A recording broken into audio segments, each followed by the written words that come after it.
Baru é um espadachim de meia-idade que dirige um dojo no meio do nada e leva uma vida pacífica. Um dia, enquanto está treinando, seu pai se vira para ele e diz que gostaria muito de ter alguns netos para cuidar. Já faz anos desde que Baru assumiu como instrutor do dojo, mas continua tão solteiro quanto antes. Baru responde que tem estado ocupado demais com o dojo da família para pensar em ter filhos, mas seu pai insiste que ele deveria pelo menos tentar. Ele até sugere que Baru deveria tentar conquistar uma de suas alunas para se casar, mas por motivos éticos ele recusa. Esse dojo está na família de Baru há gerações, e ele tem trabalhado diligentemente como instrutor desde que assumiu o lugar do pai. Um dia, ele sonhou em alcançar grandes feitos, como se tornar um famoso mestre espadachim, mas embora seja de fato um espadachim melhor do que a maioria, não acha que suas habilidades sejam dignas do título de mestre. Ainda assim, considera-se um bom professor, já que muitos de seus alunos se tornaram espadachins de sucesso após se formarem. Quando o treino do dia termina, Baru vai para casa jantar com os pais, mas seu pai continua insistindo para que ele se case logo. O pai de Baru até pede ajuda à esposa para pressioná-lo a encontrar uma esposa, mas ela diz que essas coisas levam tempo e não é preciso apressar. No entanto, ela também espera que Baru lhe dê um netinho. Baru engasga um pouco com a comida, porque isso é mais fácil de dizer do que fazer, especialmente considerando que ele nem sequer tem namorada. E não é como se uma garota bonita fosse simplesmente aparecer na porta dele. Poucos segundos depois, alguém bate a porta e Baru abre, encontrando uma garota bonita em pé. Ela o cumprimenta como mestre e, ao olhar mais de perto, Baru percebe que ela é uma de suas ex-alunas, a Lucia Citrus. Baru a convida para entrar e oferece uma xícara de chá para que possam conversar. Ele se lembra de Lucia como uma aluna talentosa quando a treinou, mas nunca poderia imaginar que ela se tornaria comandante da Ordem Real dos Cavaleiros. Então, Baru pergunta por que ela veio visitá-lo. A Lucia explica que parte de seu dever como comandante dos Cavaleiros é treinar novos recrutas, então ela mesma decidiu recomendar Baru como instrutor especial de espada. Ela até conseguiu uma aprovação imperial, e veio informá-lo das boas notícias.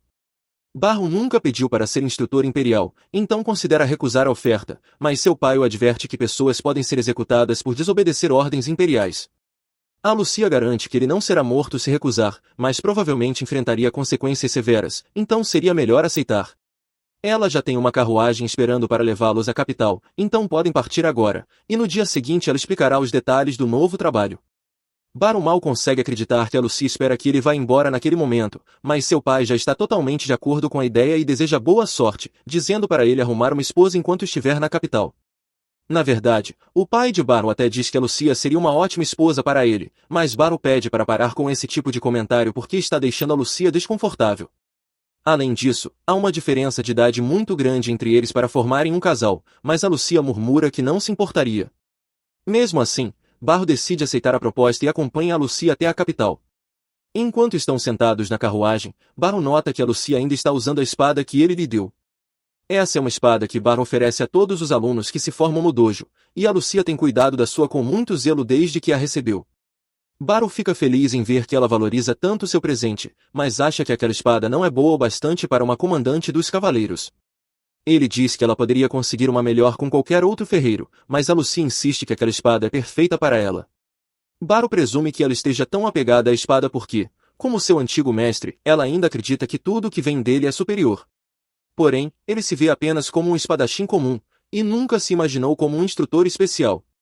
Nesse momento, a Lucia comenta, animada, que o mestre caipira das espadas finalmente está indo para a capital. Baru não faz ideia de quem ela está falando, porque ele não é caipira e, com certeza, não é mestre espadachim. Mas ela diz que ele é bem conhecido no mundo da esgrima. Ele treinou dezenas de alunos que se tornaram espadachins lendários e aventureiros, então é quase uma lenda viva, mesmo que ele não goste muito do apelido que ganhou. Baru acha a história interessante, mas está convencido de que só a Lucia o vê como um mestre espadachim.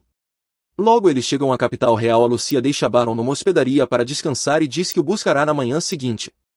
No dia seguinte, ela o leva até o castelo e o apresenta à Ordem dos Cavaleiros. Ela informa a todos os recrutas que Baru é tão forte que nem ela seria páreo para ele, então eles devem se sentir honrados por ter um homem tão habilidoso como o professor. No entanto, alguns cavaleiros acham que Baru não merece estar numa posição tão alta, e um deles parece particularmente incomodado com isso. Pouco tempo depois, Baru está conversando com a Lucia pelos corredores, e ela o parabeniza por ter se tornado oficialmente um instrutor especial. Ela explica que ele só precisa comparecer 3 ou 4 vezes por mês para treinar os recrutas, então isso não deve interferir muito com as aulas normais no dojo. Nesse instante, uma garota aparece correndo até Baro, tão animada em vê-lo novamente que mal consegue se conter. O nome dela é Karuni, e ela foi aluna do dojo de Baro há 2 anos. Ele se lembra que o sonho dela era entrar para a Ordem dos Cavaleiros, então fica feliz em vê-la. Karuni realmente conseguiu, embora ainda seja apenas uma aprendiz, então ainda tem muito trabalho pela frente antes de se tornar uma cavaleira de verdade. Dito isso, ela está feliz por poder treinar novamente com Baro, e o mesmo vale para Lia. Mais tarde naquele dia, Baro volta para casa, mas ao abrir a porta, descobre que mais um de seus alunos veio visitá-lo. Seu nome é Handrid, e ele veio apresentar sua esposa e o filho recém-nascido. Baro fica feliz em ver que Handrid está indo bem, mas seu pai o interrompe e diz que Baro não deveria voltar para casa até ter uma esposa e um filho como Handrid. Falando em Handrid, depois de se formar no dojo de Baro, ele se tornou um aventureiro de patente platina. Mas agora que tem um filho, quer se aposentar e voltar para a vila. A patente platina é bem difícil de alcançar, então Baro fica surpreso com Handrid por querer desistir disso tão facilmente.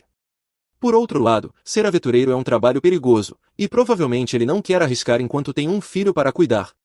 Enquanto está ali, Handrid promete fazer o seu melhor para administrar o dojo, mas Baro não faz ideia do que ele está falando. O pai de Baro diz que, como Handrid tem uma boa habilidade, ele pode assumir como instrutor do dojo, o que significa que Baro não precisa mais ficar por ali. Em outras palavras, o pai está expulsando Baro, mesmo ele sendo o dono da casa. No dia seguinte, Baro explica toda a situação para Lia e diz que precisa encontrar uma casa na cidade. O lugar onde dormiu ontem era luxuoso demais para ele ficar lá permanentemente, então quer encontrar algo mais acessível. A Lucia fica mais do que feliz em ajudá-lo com isso. Ela pergunta se ele gostaria de morar na casa dela, mas Baro acha que isso não seria apropriado. Para a decepção de Alucia, ele recusa. Então ela pergunta se ele gostaria de almoçar com ela, e Baro concorda, então os dois começam a caminhar em direção a um restaurante. No entanto, enquanto andam, alguém chama Alucia de sem vergonha por estar andando com um homem pela cidade e chamá-lo de mestre. A garota e Alucia parecem ter uma história desagradável entre si, e a garota acha um absurdo que uma orgulhosa comandante dos cavaleiros esteja andando com um homem qualquer. Baro estava tentando esconder o rosto para evitar conflitos, mas a garota quer ver seu rosto, então ela puxa sua máscara. Assim que reconhece Baro, ela também o chama de mestre. Baro fica confuso porque não faz ideia de quem ela seja, então ela o relembra de que se chama Serena e que ele uma vez a salvou e ensinou a usar uma espada. Demora um pouco para Baro lembrar, mas ele finalmente recorda de ter encontrado uma garota ferida 20 anos atrás. Ele a acolheu, cuidou dela até se recuperar e depois a ensinou a lutar, mas não havia mais de uma década. Ele fica agradavelmente surpreso ao ver que ela agora é uma aventureira de patente negra. Serena pede desculpas por não ter visitado Baro todos esses anos, mas também está curiosa sobre o motivo de ele estar na capital real. Alucia explica que Baro foi nomeado instrutor especial da Ordem dos Cavaleiros e que está se mudando para a capital. Ela está ajudando ele a encontrar uma hospedagem adequada.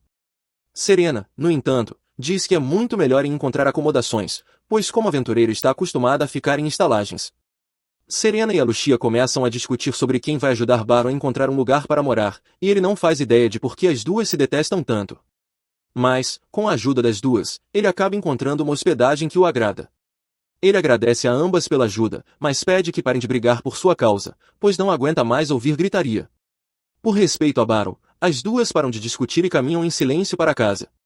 Baro as observa da janela e, embora não possa dizer que vai gostar de toda a agitação da vida na cidade, acha bom ter tantos de seus alunos por perto para cuidar dele. No dia seguinte, a Ordem dos Cavaleiros treina como de costume, e o vice-comandante Imlitz está dominando completamente os demais com suas habilidades. Após derrotar seu parceiro de treino, a Lucia faz um anúncio e informa a todos que houve uma mudança na programação. Em vez de uma vez por semana, Baro começará a instruí-los a partir de hoje, então ela espera que todos se esforcem mais do que nunca. Baro diz que está feliz por estar ali, mas antes de começar a primeira lição, Imlitz se aproxima e diz que tem algo a declarar. Para ser instrutor especial da Ordem, Baro precisa possuir certo nível de força, então Imlitz o desafia para um duelo. Imlitz não está tentando ser desrespeitoso, só quer ter certeza de que Baro é bom o suficiente para o cargo. E como vice-comandante, ele tem o direito de pedir um duelo, então a Lucia autoriza. Baro gostaria que ela parasse de concordar com as coisas por ele, mas já que foi desafiado, não tem escolha a não ser se preparar. Imlitz acha que a Lucia só tem uma boa opinião sobre Baro porque ele foi seu instrutor quando ela era criança, mas isso não quer dizer que ele seja adequado para o cargo. Então Imlitz quer provar isso derrotando Baro agora. Baro concorda com Emlitz, ele mesmo acha que talvez não seja bom o suficiente para o cargo, mas sabe que seria ruim para a reputação de Alushia se o homem que ela recomendou fosse derrotado facilmente. Então ele decide dar o seu melhor. O duelo começa e Emlitz avança para atacar. Baro começa a parar os golpes e fica impressionado com o poder e a velocidade de Emlitz, mas sabe que se conseguir desviar um dos ataques no momento certo, vai deixá-lo completamente vulnerável, e poderá contra-atacar. É exatamente isso que ele faz, e Emlitz fica sem palavras, porque numa batalha real ele certamente teria morrido naquele instante. Isso conta como um ponto para Baro. Os dois retornam às suas posições iniciais, e Embleletes volta a atacar. Baro ainda não consegue acreditar em como Embleletes é forte, mas todos os seus movimentos são previsíveis, então foi relativamente fácil para ele aparar os golpes. Embleletes percebe que não vai acertar Baro se não usar tudo o que tem, então decide recorrer à sua técnica especial. A técnica da lâmina uivante tem tanta força por trás que não pode ser bloqueada nem aparada, então, teoricamente, não haveria como Baro vencer. No entanto, após Embleletes brandir sua espada, Baro desaparece e reaparece atrás dele, com sua lâmina encostada no pescoço de Embleletes. Com isso, Baro vence oficialmente o duelo, e Embleletes nem fica bravo com a derrota, apenas fica impressionado com a habilidade que Baro acabou de demonstrar.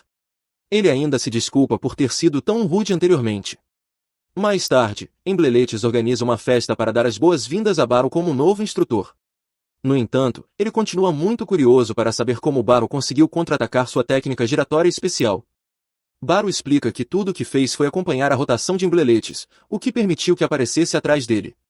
No entanto, apesar de parecer simples, é muito mais difícil de fazer do que ele dá a entender. De qualquer forma, Embleletes está animado para treinar sob a supervisão de Baro, e os outros também. Já se passou uma semana desde que Baro se tornou instrutor ali, e enquanto dois dos cavaleiros treinam juntos, ele se aproxima para lhes dar alguns conselhos. Ele observa como eles lutam e, embora a técnica com a espada seja decente, acha que precisam melhorar o controle de distância. Baro demonstra que, se você se concentrar demais na espada do oponente, ele pode se aproximar sem que você perceba. Pode não parecer muita coisa, mas em uma luta real, meio passo pode ser a diferença entre vitória e derrota. Para Baro, era apenas um conselho básico, mas com o jeito que todos observam, parecia que ele havia acabado de fazer o discurso do século. Desde seu duelo com Embleletes, os cavaleiros tratam cada palavra de Baro como se fosse sagrada, e ele admite que isso facilitou muito seu trabalho. Quando o treino termina, Baro se senta para descansar e Embleletes lhe entrega uma toalha para secar o suor. Poucos minutos depois, Karuni se aproxima de Baro e pergunta se ele tem planos para depois. Ele não estava planejando fazer nada, então Karuni se oferece para lhe mostrar a cidade. Agora que pensa nisso, Baro percebe que ainda não teve oportunidade de conhecer Boltren, então aceita a proposta, e Karuni corre empolgada para trocar de roupa. Enquanto isso, Alushia está ocupada em uma reunião com oficiais reais, entregando um relatório sobre o estado da Ordem dos Cavaleiros, especialmente com o novo instrutor especial contratado recentemente. Alushia garante que Baro superou todas as expectativas, e como não há mais nada a discutir, a reunião é encerrada. Disseram a ela que, se quisesse continuar desenvolvendo sua esgrima, não deveria se tornar capitã dos cavaleiros por causa da burocracia. Mas o único motivo pelo qual aceitou o cargo foi porque precisava de uma posição de poder para trazer Baro à capital. Quando era criança, os pais de Alushia a levaram ao dojo de Baro para aprender a se defender, e desde o momento em que o conheceu, ela percebeu que ele era uma pessoa gentil. Depois de se juntar ao dojo, Baro a fazia praticar golpes de espada e pular sobre tocos de árvores para treinar a mobilidade.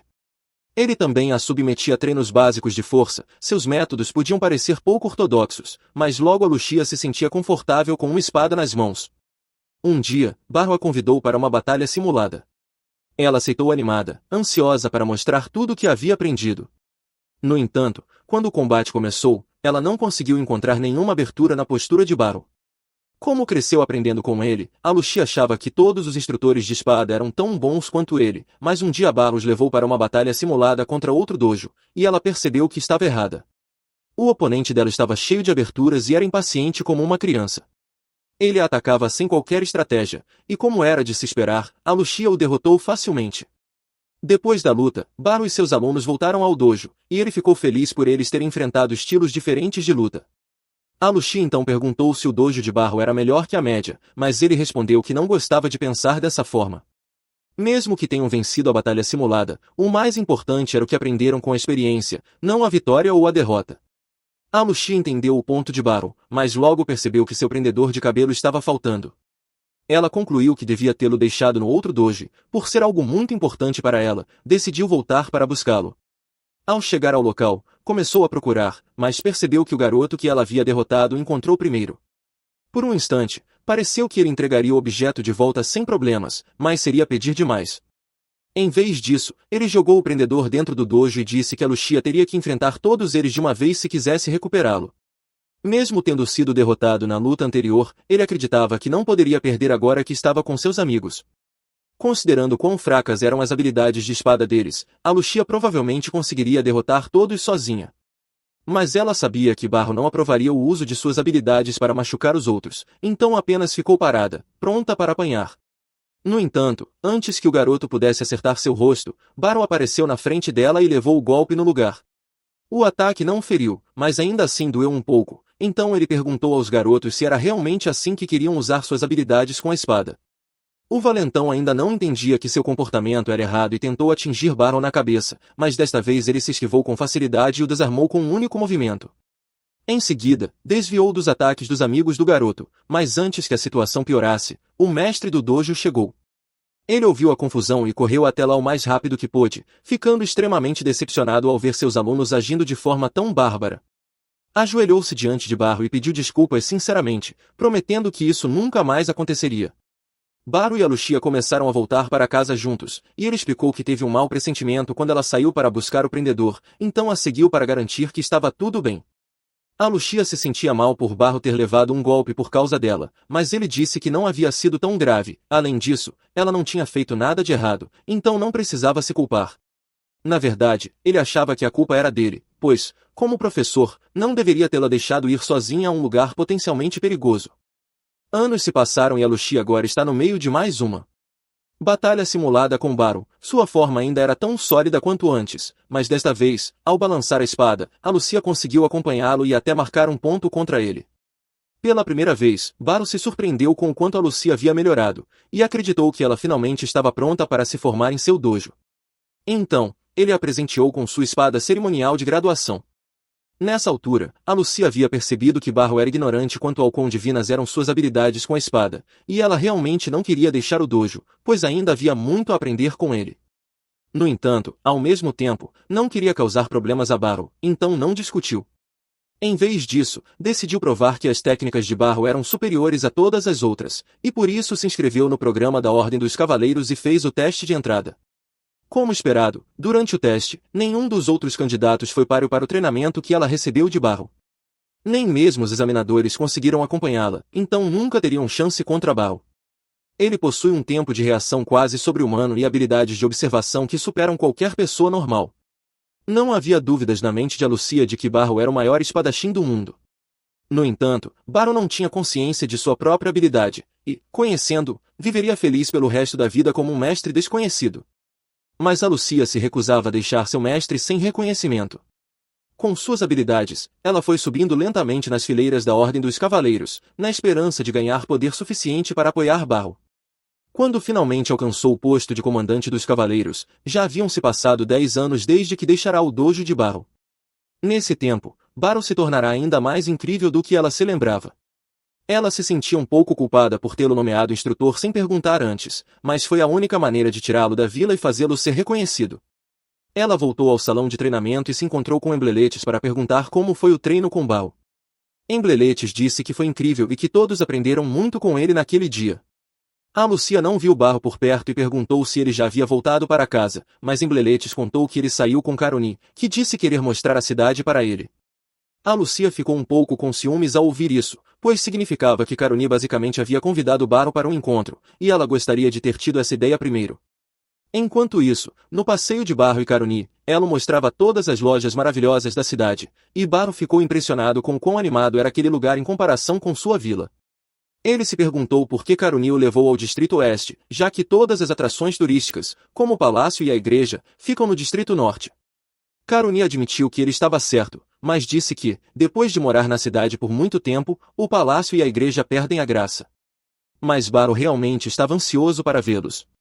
Enquanto ainda caminhavam pelo mercado, Barrow ouviu alguém chamando por ele. Ao se virar, viu uma garota se aproximando. Ela o chamava de mestre, então devia ser uma de suas alunas, mas ele não fazia ideia de quem ela era. Ela também parecia ser boa amiga de Karuni, mas ele ainda não conseguia se lembrar dela. A garota ficou desapontada por seu mestre ter se esquecido dela, então apontou para sua espada para lembrá-lo de que era uma de suas formandas. Baru pensou por mais alguns segundos e finalmente se lembrou de onde a conhecia. O nome dela era Facel, e ela de fato foi uma de suas alunas. Ela treinou ao lado de Karuni por 2 anos, embora naquela época parecesse bem diferente. Já fazia 5 anos desde que Baru a vira, então era natural que ela tivesse crescido muito. E ela estava indo muito bem na capital, pois agora era a principal integrante da tropa mágica. Baru ficou feliz em saber que ela estava bem, mas se surpreendeu por ela ter entrado para a tropa mágica, pois não se lembrava de ter ensinado nada sobre magia a ela.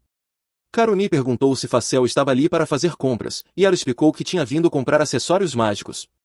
Baru nunca tinha ouvido falar desses acessórios antes, então Facel pegou um e explicou que eles permitem que qualquer um use magia.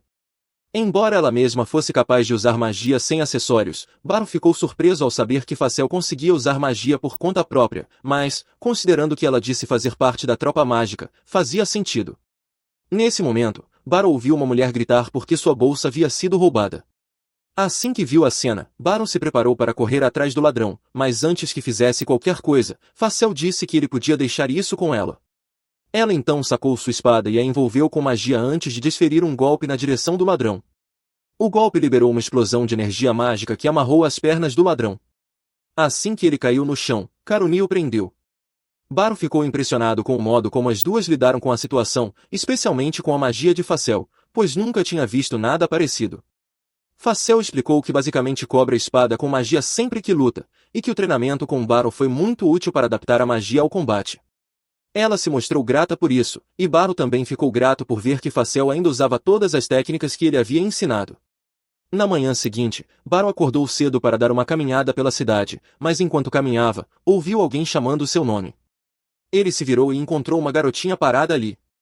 Ele perguntou se ela estava perdida, mas a garota gritou com ele por tratá-la como uma criança, pois ela era a líder da tropa mágica. Baru achou que a menina estava apenas brincando, então não acreditou. A garota começou a se irritar com o fato de Baru não acreditar nela, então demonstrou seu poder conjurando uma enorme bola de fogo com o dedo.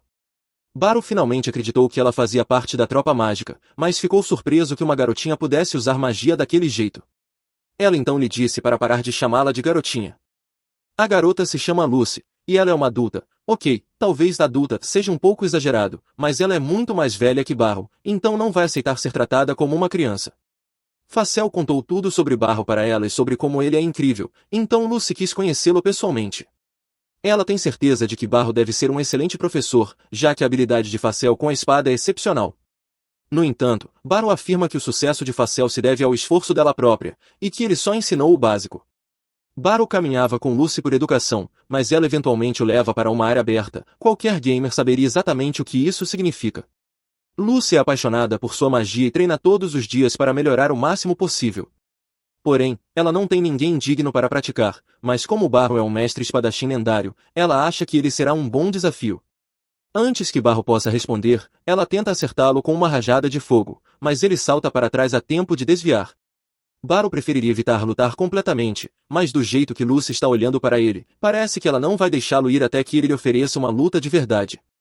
Então ele saca sua espada e se prepara para enfrentá-la. Lucy então lançou uma enorme bola de fogo contra ele, obrigando-o a desviar e correr pelo campo de batalha, esquivando cuidadosamente de cada ataque flamejante que ela lançava. As bolas de fogo continuavam a chover, mas Baru as desviava ou parava com facilidade. Percebendo que seus ataques não estavam surtindo efeito, Lucy mudou de tática e conjurou 3 enormes esferas de gelo, lançando-as contra Baru. Apesar do tamanho, ele as cortou ao meio com um único e rápido golpe de espada. Ao testemunhar a incrível habilidade de Baru com a espada, Lucy ficou ainda mais empolgada com o duelo. Baru, no entanto, queria encerrar logo a luta, então correu na direção dela, tomando cuidado para não machucá-la de verdade, planejando usar o cabo da espada para apenas deixá-la inconsciente. Mas, ao se aproximar, Lucy se envolveu em chamas intensas, obrigando-o a recuar imediatamente. Por um breve instante, Lucy temeu perder se permitisse que ele se aproximasse demais. Baru percebeu o quanto era difícil contra-atacar magia usando apenas esgrima e desejou também poder usar magia. Lucy, no entanto, estava longe de terminar. Ela invocou mais bolas de fogo, agora dirigindo-as para trás de Barrow, forçando-o a recuar e correr novamente pelo campo. Lucy deu uma risadinha ao vê-lo correr aparentemente sem rumo. Como aquele era seu primeiro combate contra uma maga, ele realmente não tinha uma estratégia preparada. Eventualmente, a chuva de bolas de fogo cessou, dando a Barrow um momento para respirar. Justo quando achou que estava seguro, Lucy deixou cair uma enorme bola de gelo do alto, mirando diretamente nele. Barrow a viu a tempo e a rebateu de volta para Lucy, que a destruiu com uma explosão de fogo. A colisão criou uma névoa densa que bloqueou sua visão. Vendo uma oportunidade, Barrow correu pela névoa tentando desferir um golpe decisivo, mas Lucy lançou magia de raio no último segundo, derrubando-o para trás. Apesar dos esforços, Barrow ainda não havia acertado nenhum golpe direto, mas Lucy também não havia conseguido feri-lo, o que a deixava frustrada com o impasse. Determinada a acabar com a luta, Lucy decidiu usar sua carta na manga. Ao notar que ela havia parado por um instante, Barrow pensou que finalmente tinha uma abertura, mas interrompeu seu avanço quando viu Lucy invocar o que parecia ser um buraco negro. Ele não sabia exatamente o que aconteceria se aproximasse, mas seu instinto dizia que era perigoso, então permaneceu onde estava, aguardando com cautela. Após um momento tenso, Lucy suspirou e desfez completamente o feitiço. Ao ver que Barrow permanecerá calmo mesmo diante de uma magia tão poderosa, Lucy percebeu que continuar seria inútil. Admitindo que tinha ido longe demais, ela se desculpou sinceramente e sugeriu que encerrassem a luta por hoje. Barrow sentiu-se imensamente aliviado agora que o duelo com Lucy finalmente havia terminado. Enfrentar alguém tão formidável quanto ela havia sido uma experiência de tirar o fôlego. Logo depois, a curiosidade venceu Barrow, e ele perguntou a Lucy o que teria acontecido se ela realmente tivesse lançado aquele último feitiço. Lucy explicou casualmente que, em teoria, o feitiço teria despedaçado o corpo dele. Ainda assim, agora ela entendia por que Facel o admirava tanto. Qualquer pessoa comum que visse aquele feitiço teria desmaiado na hora. Aquela foi a primeira vez que Lucy encontrava um espadachim capaz de manter a compostura com tanta naturalidade. Sentindo-se genuinamente culpada por tê-lo arrastado para uma luta inesperada, Lucy o convidou para visitar o Instituto de Magia mais tarde, prometendo compensá-lo pessoalmente. Mais tarde naquele dia, Barrow seguiu com sua rotina habitual, instruindo os alunos no salão de treinamento. Durante seu intervalo, ele esbarrou por coincidência com Facel no corredor, que tinha vindo entregar poções de cura do Instituto de Magia. Ela ofereceu uma poção a Barrow, insistindo que ele aceitasse como um pedido de desculpas pelo comportamento anterior de Lucy. Inicialmente, Barrow tentou recusar, sabendo quão caras aquelas poções poderiam ser, mas Facel garantiu que era por conta da casa. Foi nesse momento que Barrow confessou a Facel que, até então, estava meio convencido de que Lucy era apenas uma garota jovem. Facel riu e esclareceu que Lucy usava magia para manter uma aparência jovial, a idade real dela era um completo mistério. Ainda assim, Barrow achava incrível que alguém tão pequeno pudesse conter tanto poder. Ele confessou que genuinamente temeu por sua vida durante o duelo e que não desejava enfrentar outro mago tão cedo. Facel garantiu que Lucy era uma exceção rara, a maioria dos magos não conseguia lançar feitiços com tanta velocidade ou continuidade como ela fazia. Ela estava confiante de que Barrow seria capaz de lidar facilmente com um mago comum. Nesse momento, a Lucia chegou interrompendo a conversa. Ela informou a Barrow que ele havia acabado de receber uma solicitação especial. Intrigado, Barrow a seguiu até outra sala, onde encontraram Serena esperando. Ela explicou que a Guilda dos Aventureiros havia pedido especificamente para que Barrow organizasse sessões especiais de treinamento para os aventureiros mais novos, ajudando-os a se preparar para a primeira exploração em uma masmorra. A menção de aventureiros novatos despertou velhas memórias em Barrow, lembrando de seus próprios sonhos de juventude. Uma vez, ele mesmo aspirava a se tornar um aventureiro, animado com a ideia dos tesouros valiosos encontrados em masmorras. Mas esse sonho não durou muito, ele foi esmagado por monstros já no primeiro dia e voltou para casa com o ego despedaçado, e foi assim que sua carreira de aventureiro chegou ao fim. Barrow compartilhou suas preocupações com Serena e a Lucia, apontando que ser aventureiro era uma ocupação perigosa. Mas foi exatamente por isso que o queriam encarregado do treinamento dos novatos. Elas garantiram que todos os preparativos necessários já tinham sido providenciados e que a tarefa não interferiria em seu cargo atual como instrutor especial. Em outras palavras, não havia nada impedindo que ele aceitasse. Ainda assim, a decisão final era dele. Por isso, Sharena sugeriu que ele fosse até a Guilda dos Aventureiros e discutisse o trabalho diretamente com o mestre da guilda. Como a guilda ficava próxima, Sharena o levou até lá imediatamente. Ao entrar no escritório do mestre da guilda, Barrow ficou surpreso ao encontrar Lucy já sentada no sofá esperando por ele, como se fosse a coisa mais normal do mundo. Acontece que ela soube da oferta de trabalho e, como era muito próxima do mestre da guilda, correu até lá no momento em que ouviu falar sobre o assunto, ansiosa por outra batalha. Logo depois, o mestre da guilda, Nidus, se apresentou calorosamente, após ouvir tantos elogios sobre Baru vindos de Serena e Lucy. Nidus estava absolutamente convencido de que haviam escolhido o candidato perfeito. Baru tentou lembrá-lo de que ainda não tinha aceitado o trabalho, mas Nidus alegremente ignorou seus protestos. Em seguida, Nidus fez um gesto em direção ao seu assistente, Megan, instruindo Baru a conversar com ele sobre os detalhes do trabalho.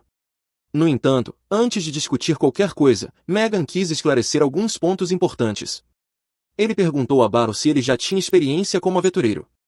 Baru respondeu honestamente que não, o que levou Megan a questionar se ele era realmente qualificado para instruir novos aventureiros.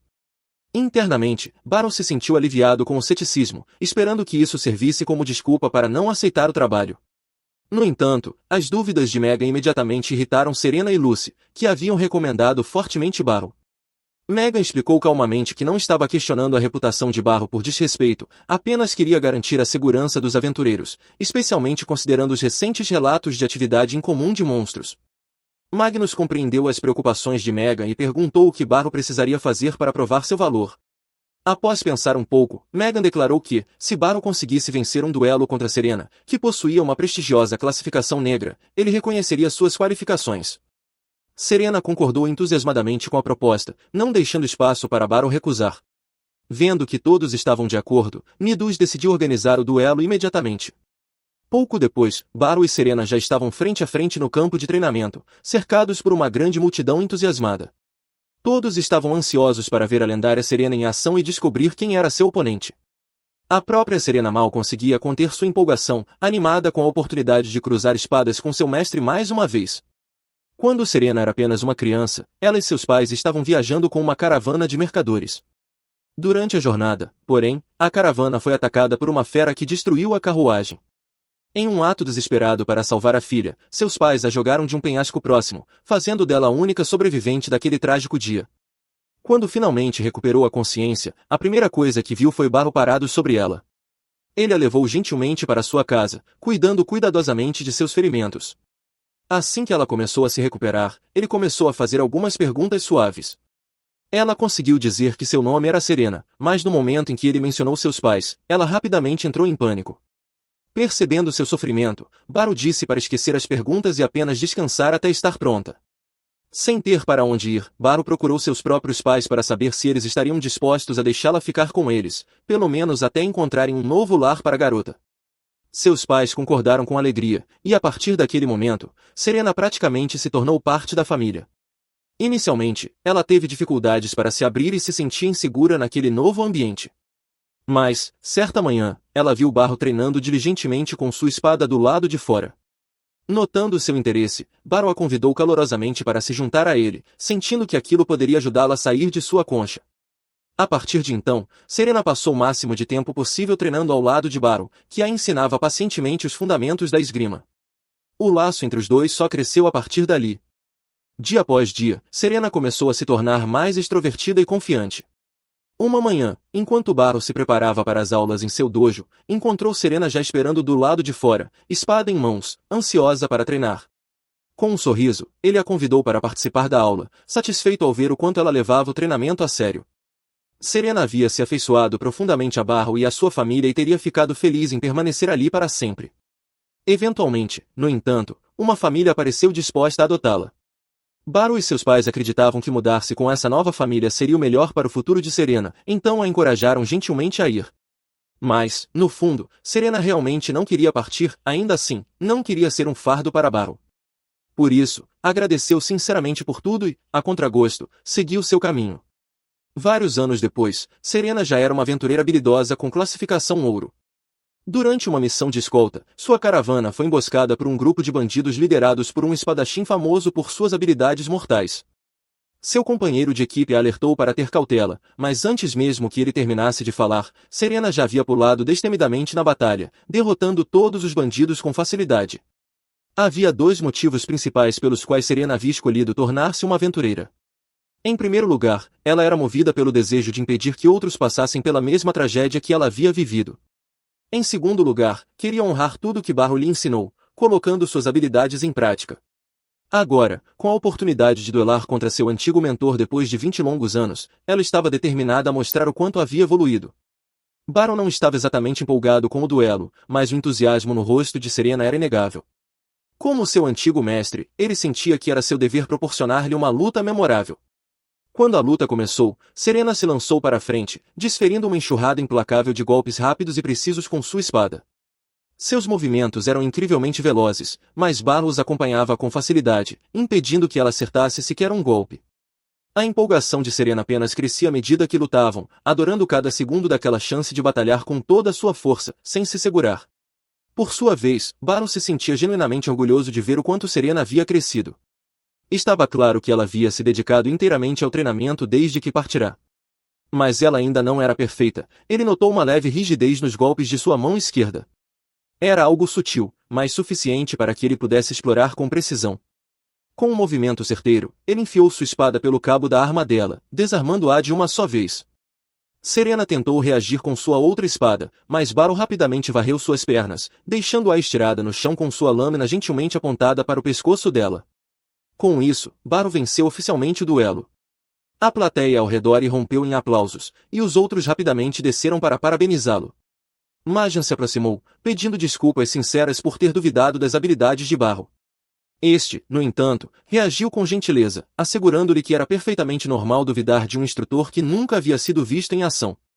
Agora plenamente convencido da força de Baron, Majin o recebeu com prazer como instrutor especial da guilda. Na manhã seguinte, Baron se encontrava diante da entrada de uma masmorra com seus novos alunos aventureiros, Poran, Nidri e Sarikats. Ao adentrarem a masmorra, o relógio mágico de Sarikats começou a brilhar, alertando sobre 6 monstros adiante. Os estudantes imediatamente se prepararam para o combate. Baron e Serena estavam ali apenas para garantir a segurança deles, então recuaram, permitindo que os alunos enfrentassem os monstros por conta própria. Os 3 engajaram-se rapidamente com os goblins e conseguiram derrotá-los com eficiência, demonstrando um trabalho em equipe e coordenação impressionantes. À medida que avançavam mais fundo na masmorra, a exploração prosseguiu sem problemas. Logo, já haviam explorado todo o local sem incidentes graves e começaram a retornar em direção à entrada. Durante o retorno, Baron sentiu-se um pouco inquieto, percebendo que havia menos monstros do que esperava. Subitamente, quando Poran se aproximou da saída da masmorra, o relógio mágico de Sarikats se despedaçou violentamente, detectando algo muito mais poderoso do que havia sido projetado para suportar. Baron gritou um alerta para Poran, mas já era tarde demais, ela foi subitamente agarrada por uma ameaça invisível. A jovem aventureira ficou gravemente ferida, mas ainda estava viva, necessitando urgentemente de atendimento médico. Contudo, Baron e Serena sabiam que não poderiam ajudá-la até que a criatura poderosa fosse derrotada primeiro, e isso não seria nada fácil. Diante deles estava um monstro lendário conhecido como Shenog Greel, um alvo especial infame por sua força aterradora. Mesmo os aventureiros mais experientes teriam dificuldade para sobreviver a um encontro com tal criatura. Mas não havia escolha.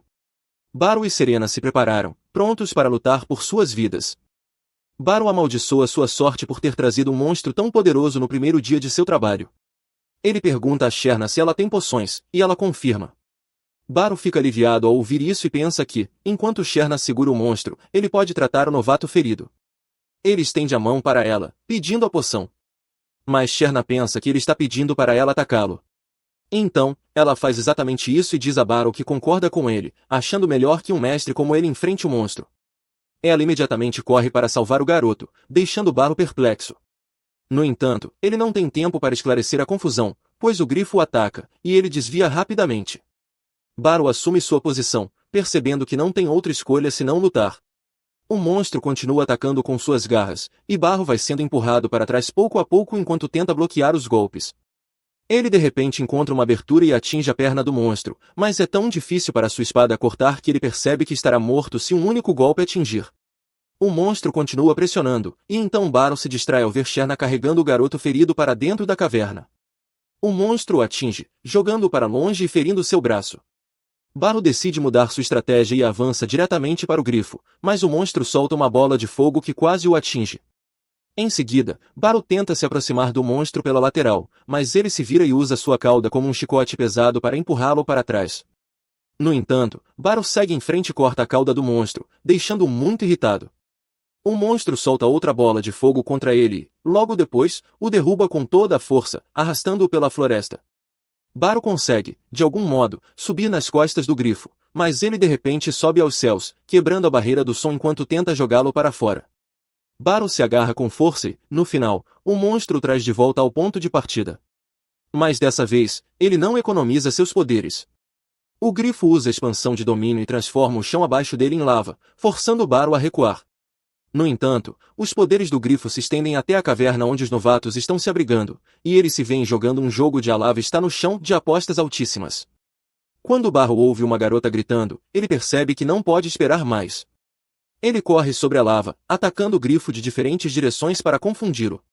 O grifo começa a lançar bolas de fogo nele, mas Baro usa a explosão para se impulsionar para frente. Com um impulso extra, ele consegue perfurar o olho do grifo, mas sua espada quebra no processo. Baro teme que este seja o fim quando, de repente, vê Shanna pulando de um penhasco em direção ao grifo. Ela imobiliza o monstro e, sem perder tempo, corta sua cabeça. Ela agradece a Baro por ajudá-la a derrotar um monstro de classe S, e ele diz que não fez nada. Baro então pergunta sobre o estado do novato ferido, e Shanna lhe diz que ele vai se recuperar. Após isso, Shanna e Baro vão até a sede da guilda e mostram a prova de que mataram um monstro de classe S para o mestre da guilda. Ele não consegue acreditar que conseguiram matar um monstro tão perigoso enquanto protegiam 3 novatos. E Shanna diz que todos sobreviveram apenas porque Baro estava lá. Baro nem tem a chance de contar ao mestre da guilda que foi Shanna quem deu o golpe final, pois o mestre começa a agradecer-lhe e pergunta como pode recompensá-lo. Ele oferece para torná-lo um aventureiro de alto escalão imediatamente, mas Baro recusa instantaneamente a oferta, pois não está interessado em arriscar sua vida todos os dias. Depois disso, a guilda envia uma equipe para recuperar o corpo do grifo, e Shanna agradece Baro pelo que ele fez naquele dia. Ele se recusa a levar muito crédito e diz que venceram sem nenhuma baixa porque ela tomou todas as decisões corretas. No dia seguinte, Baro pede ajuda a Kian porque precisa encontrar um ferreiro habilidoso para consertar sua espada. A Lucia vai junto, movida puramente por ciúmes, mas diz a Baro que o ajudará a escolher uma espada nova e melhor, que se adeque à sua força e habilidades. Quando chegam à loja do ferreiro, Baro reconhece imediatamente o ferreiro como Balder, um de seus ex-alunos. Até Balder fica surpreso ao ver seu professor depois de tanto tempo. E a Lucia fica surpresa ao ver que até pessoas que podem ser classificadas como tios aprenderam com Baro. Baro explica que Balder foi seu único aluno mais velho que ele. Ele queria fazer espadas melhores, então entrou para seu dojo para aprender como um espadachim realmente as usa. Baro diz a ele que está feliz por ver que ele abriu sua loja dos sonhos, e Balder agradece a ele por isso. Ele então pergunta a todos o que desejam, e KY pede para afiar sua espada curta. Balder dá uma olhada e lhe diz que ela está muito danificada para ser consertada e que seria melhor comprar uma nova. A Lucia fica surpresa com isso, porque KY não usa sua espada curta de forma agressiva. Baro pergunta a ela como a espada se sente em sua mão, e ela responde que é agradável e leve. Tanto Baro quanto Balder entendem imediatamente que uma espada curta não é a escolha certa para KY, pois ela não sente o peso da arma. Ele sugere que ela tente uma espada maior, e KY gosta da ideia. Então, ela decide comprá-la. Depois disso, Baro começa a procurar uma espada que se encaixe nele, e a Lucia sugere que ele mande fazer uma sob medida. Ele diz que não quer nada tão sofisticado, e nesse momento, Shanna entra na loja também. Como de costume, ela e a Lucia começam a trocar farpas uma com a outra, e Baro tenta impedir. Ele pergunta a Shanna o que ela está fazendo ali, e ela imediatamente coloca a perna do grifo que mataram no dia anterior sobre a mesa, pedindo a Balder para fazer uma espada longa para Baro com ela. Baro diz que não pode aceitar, pois foi ela quem derrotou o monstro, mas Shanna se recusa a ouvir qualquer lógica. Ela diz que ele perdeu sua espada por causa dela, então ela deve dar-lhe uma nova.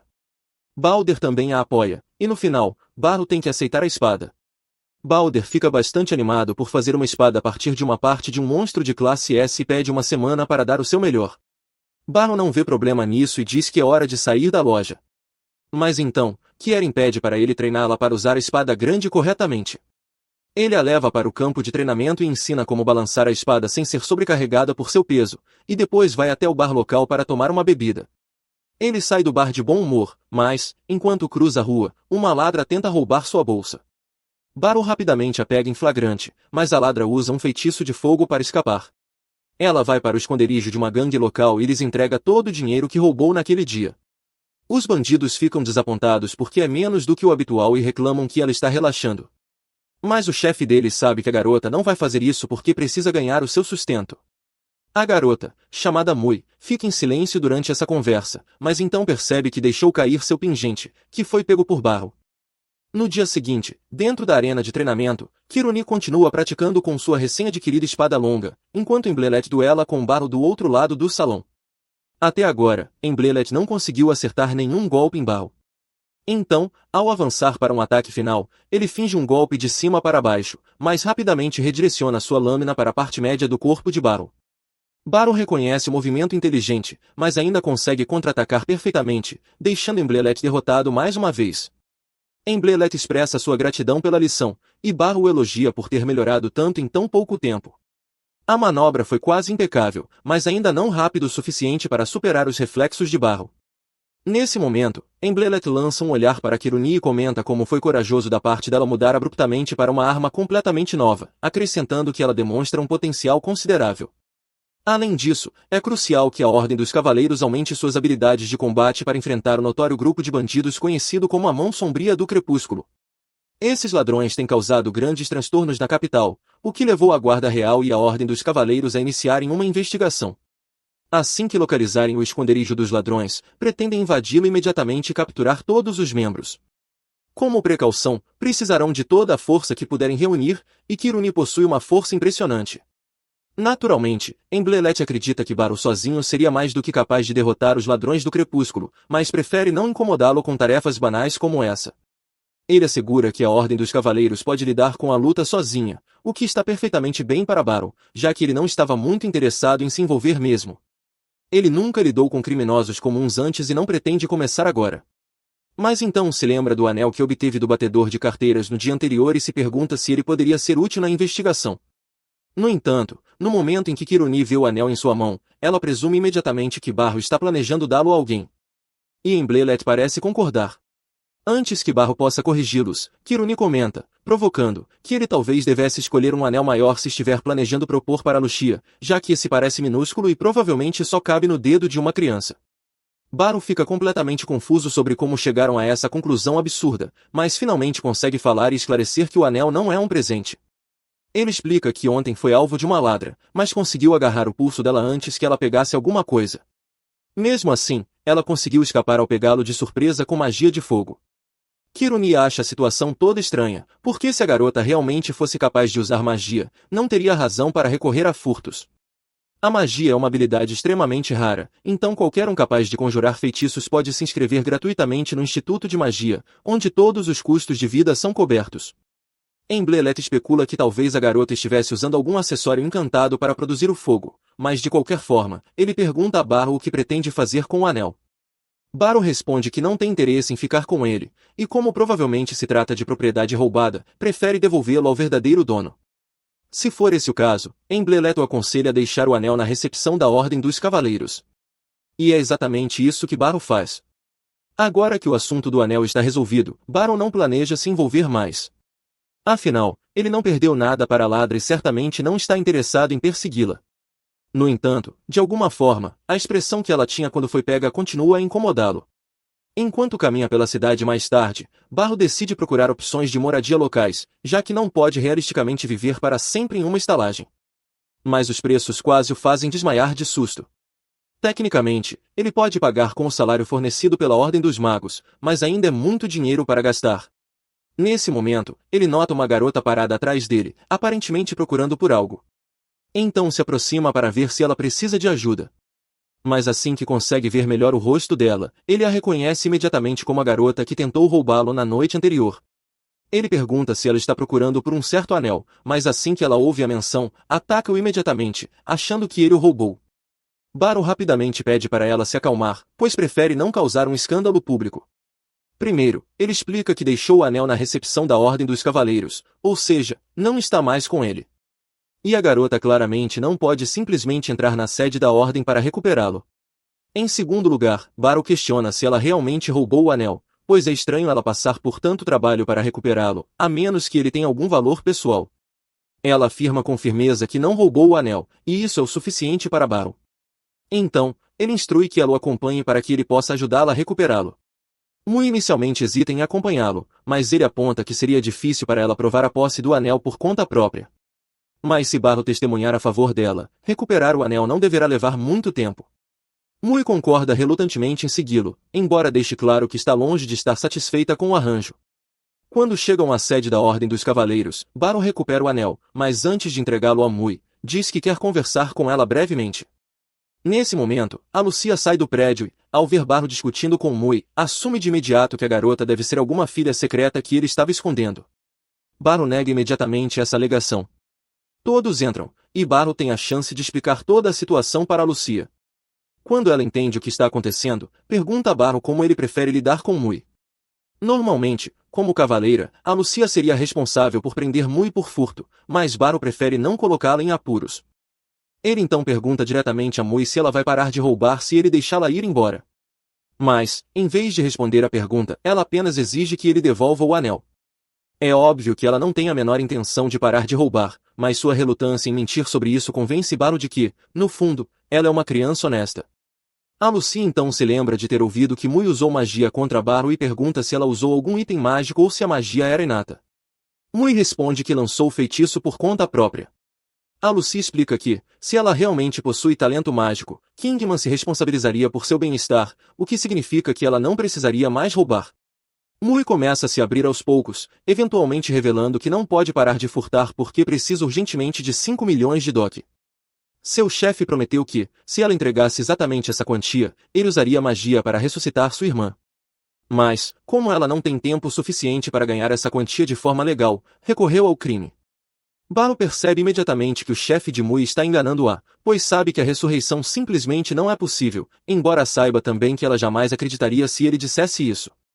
Nesse momento, a Lucia decide sair temporariamente, dizendo que há algo importante que precisa verificar. Enquanto isso, Barro e Mui permanecem sozinhos. Barro pergunta gentilmente se ela gostaria de alguns biscoitos, e embora Mui recuse, é óbvio que está com fome, então ele pensa em outra alternativa. Ele se afasta brevemente e retorna com um pão para Mui. No instante em que ela o recebe, começa a devorá-lo vorazmente. Observando-a comer, Barro se sente aliviado por tê-la encontrado naquele dia, pois estava preocupado desde que viu a tristeza em seus olhos no dia anterior. Assim, poder ajudá-la, mesmo que um pouco, o deixa satisfeito.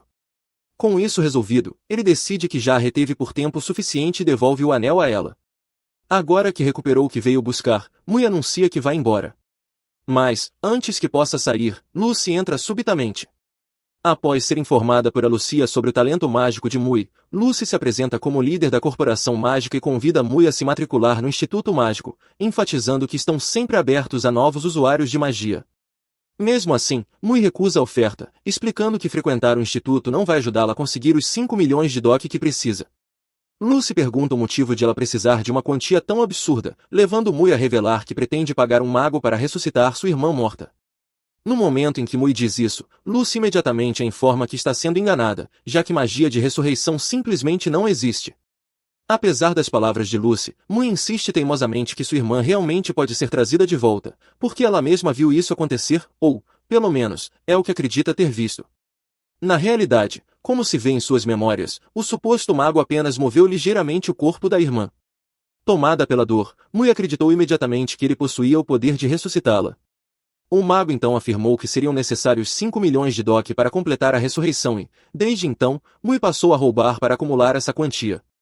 Lucy sente compaixão por Mui ter caído numa armadilha tão cruel, mas reforça com firmeza que magia de ressurreição não existe.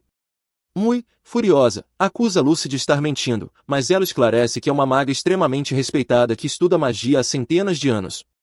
Portanto, se tal magia realmente existisse, ela certamente saberia disso muito antes de qualquer charlatão aleatório. Nesse ponto, Mui começa a perceber que talvez tenha sido mesmo enganada, e Lucy pede o nome do mago responsável por toda essa situação. Mui, desconfiada, pergunta por que Lucy quer saber. Lucy responde calmamente que pretende confrontar o mago diretamente para verificar se ele realmente é capaz de realizar magia de ressurreição ou se está apenas mentindo. No improvável caso de ele estar dizendo a verdade, Lucy promete pagar pessoalmente os 5 milhões de DOC necessários para ressuscitar a irmã de Mui. No entanto, se o homem estiver mentindo, então ele desonrou a memória da irmã de Mui, algo que Lucy se recusa absolutamente a perdoar. Mui revela, a contragosto, que o nome do mago é Twiligit, o mesmo do infame líder dos Ladrões do Crepúsculo. Lucy então pede que Mui a leve imediatamente até ele. A Lucia se oferece para ir junto, mas sua presença como cavaleira chamaria muita atenção, então ela pede a Barrow que os acompanhe. Pouco depois, eles chegam à entrada do esconderijo de Twiligit, e Barrow se surpreende ao ver que o covil dos ladrões fica logo ao lado de uma rua movimentada. Barrow começa a se arrepender de não ter trazido uma espada de verdade para o confronto. Mas Lúcio tranquiliza dizendo que, dadas as habilidades dele, uma espada de madeira deve ser mais do que suficiente contra bandidos comuns. Sem motivos para adiar mais, Lúcio arromba a porta da frente com um feitiço, chamando imediatamente a atenção de vários ladrões. Um deles tenta agarrar Lucy de maneira lasciva, mas ela não perde tempo com pervertidos e o lança longe com facilidade. Em seguida, instrui Barrow a cuidar do restante enquanto ela enfrenta Twiligit pessoalmente. Os ladrões então notam Mui atrás de Barrow e a reconhecem como a traidora que revelou a localização deles, fazendo um deles avançar contra ela com agressividade. No entanto, Barrow acerta rapidamente na garganta com sua espada de madeira. Apesar de não ser uma arma letal, um golpe na garganta ainda dói pra valer, o que faz os outros pensarem duas vezes antes de avançarem. Enquanto Barrow enfrenta os inimigos no andar de cima, Lucy desce ao porão para confrontar Twiligit. Assim que a vê, ele utiliza um acessório mágico para lançar projéteis de gelo contra ela.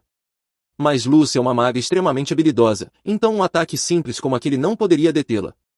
Ela derrete o gelo com facilidade, mas Twiligit rapidamente puxa outro acessório mágico e usa telecinesia para levantar Lucy no ar.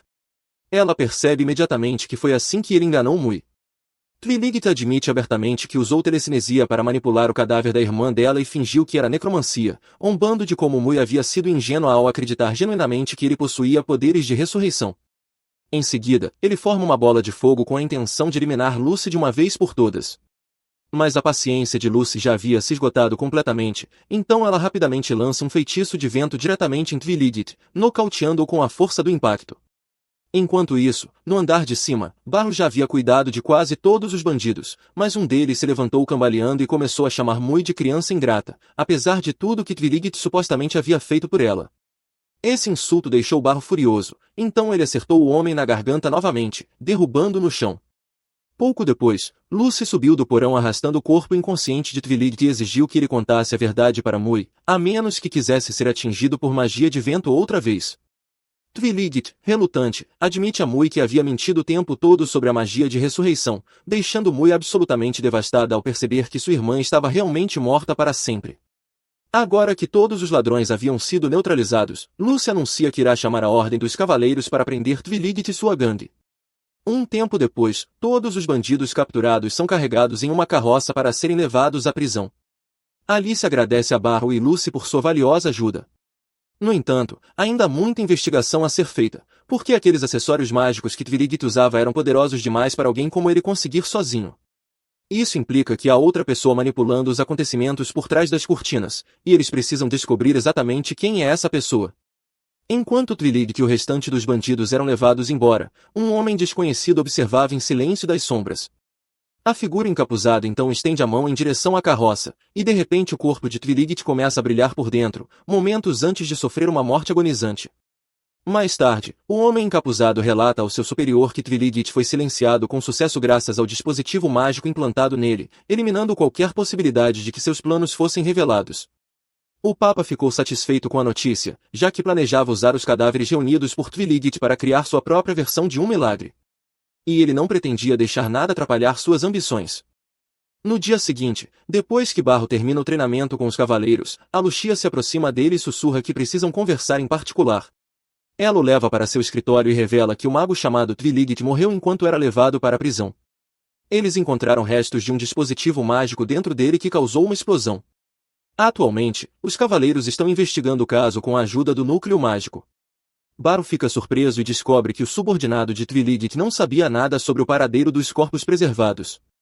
Ele acha isso extremamente suspeito e agora tem certeza de que Lucy estava certa ao dizer que alguém estava controlando Twiligit como uma marionete. Em seguida, Barrow vai à loja de Balder junto com Kuruni, e o mestre ferreiro terminou de forjar uma espada para ele usando a perna do grifo. Barrow fica impressionado com a espada, mas acha que pode ser demais para um velho comum como ele. No entanto, Kuruni o anima, dizendo que será perfeita para ele e que está empolgada para ver como ela se sai. Barro diz que vão testá-la assim que chegarem ao campo de treinamento. Mas, ao saírem da loja, encontram Lucy esperando por eles. Ela diz que precisa falar com Barro em particular, e ele avisa Kuruni que o teste da espada será adiado. Lucy então leva Barro para sua enorme mansão, onde ele pergunta sobre notícias de Mui. Lucy diz que está tentando convencê-la a entrar na academia de magia, mas não é uma tarefa fácil. Ao entrarem, Barro vê um rosto desconhecido, e Lucy o apresenta como Ibroy, um sacerdote da igreja de Saint Barrow. Sabe que essa igreja é uma religião fundada por uma nação vizinha e se pergunta o que um sacerdote está fazendo ali. Lucy explica que todas as ferramentas mágicas que Twiligit usava foram feitas na nação de Saint. Ibroy acrescenta que quem as entregou a Twiligit foi o bispo Rivius, que também o fazia coletar corpos em troca dos itens mágicos.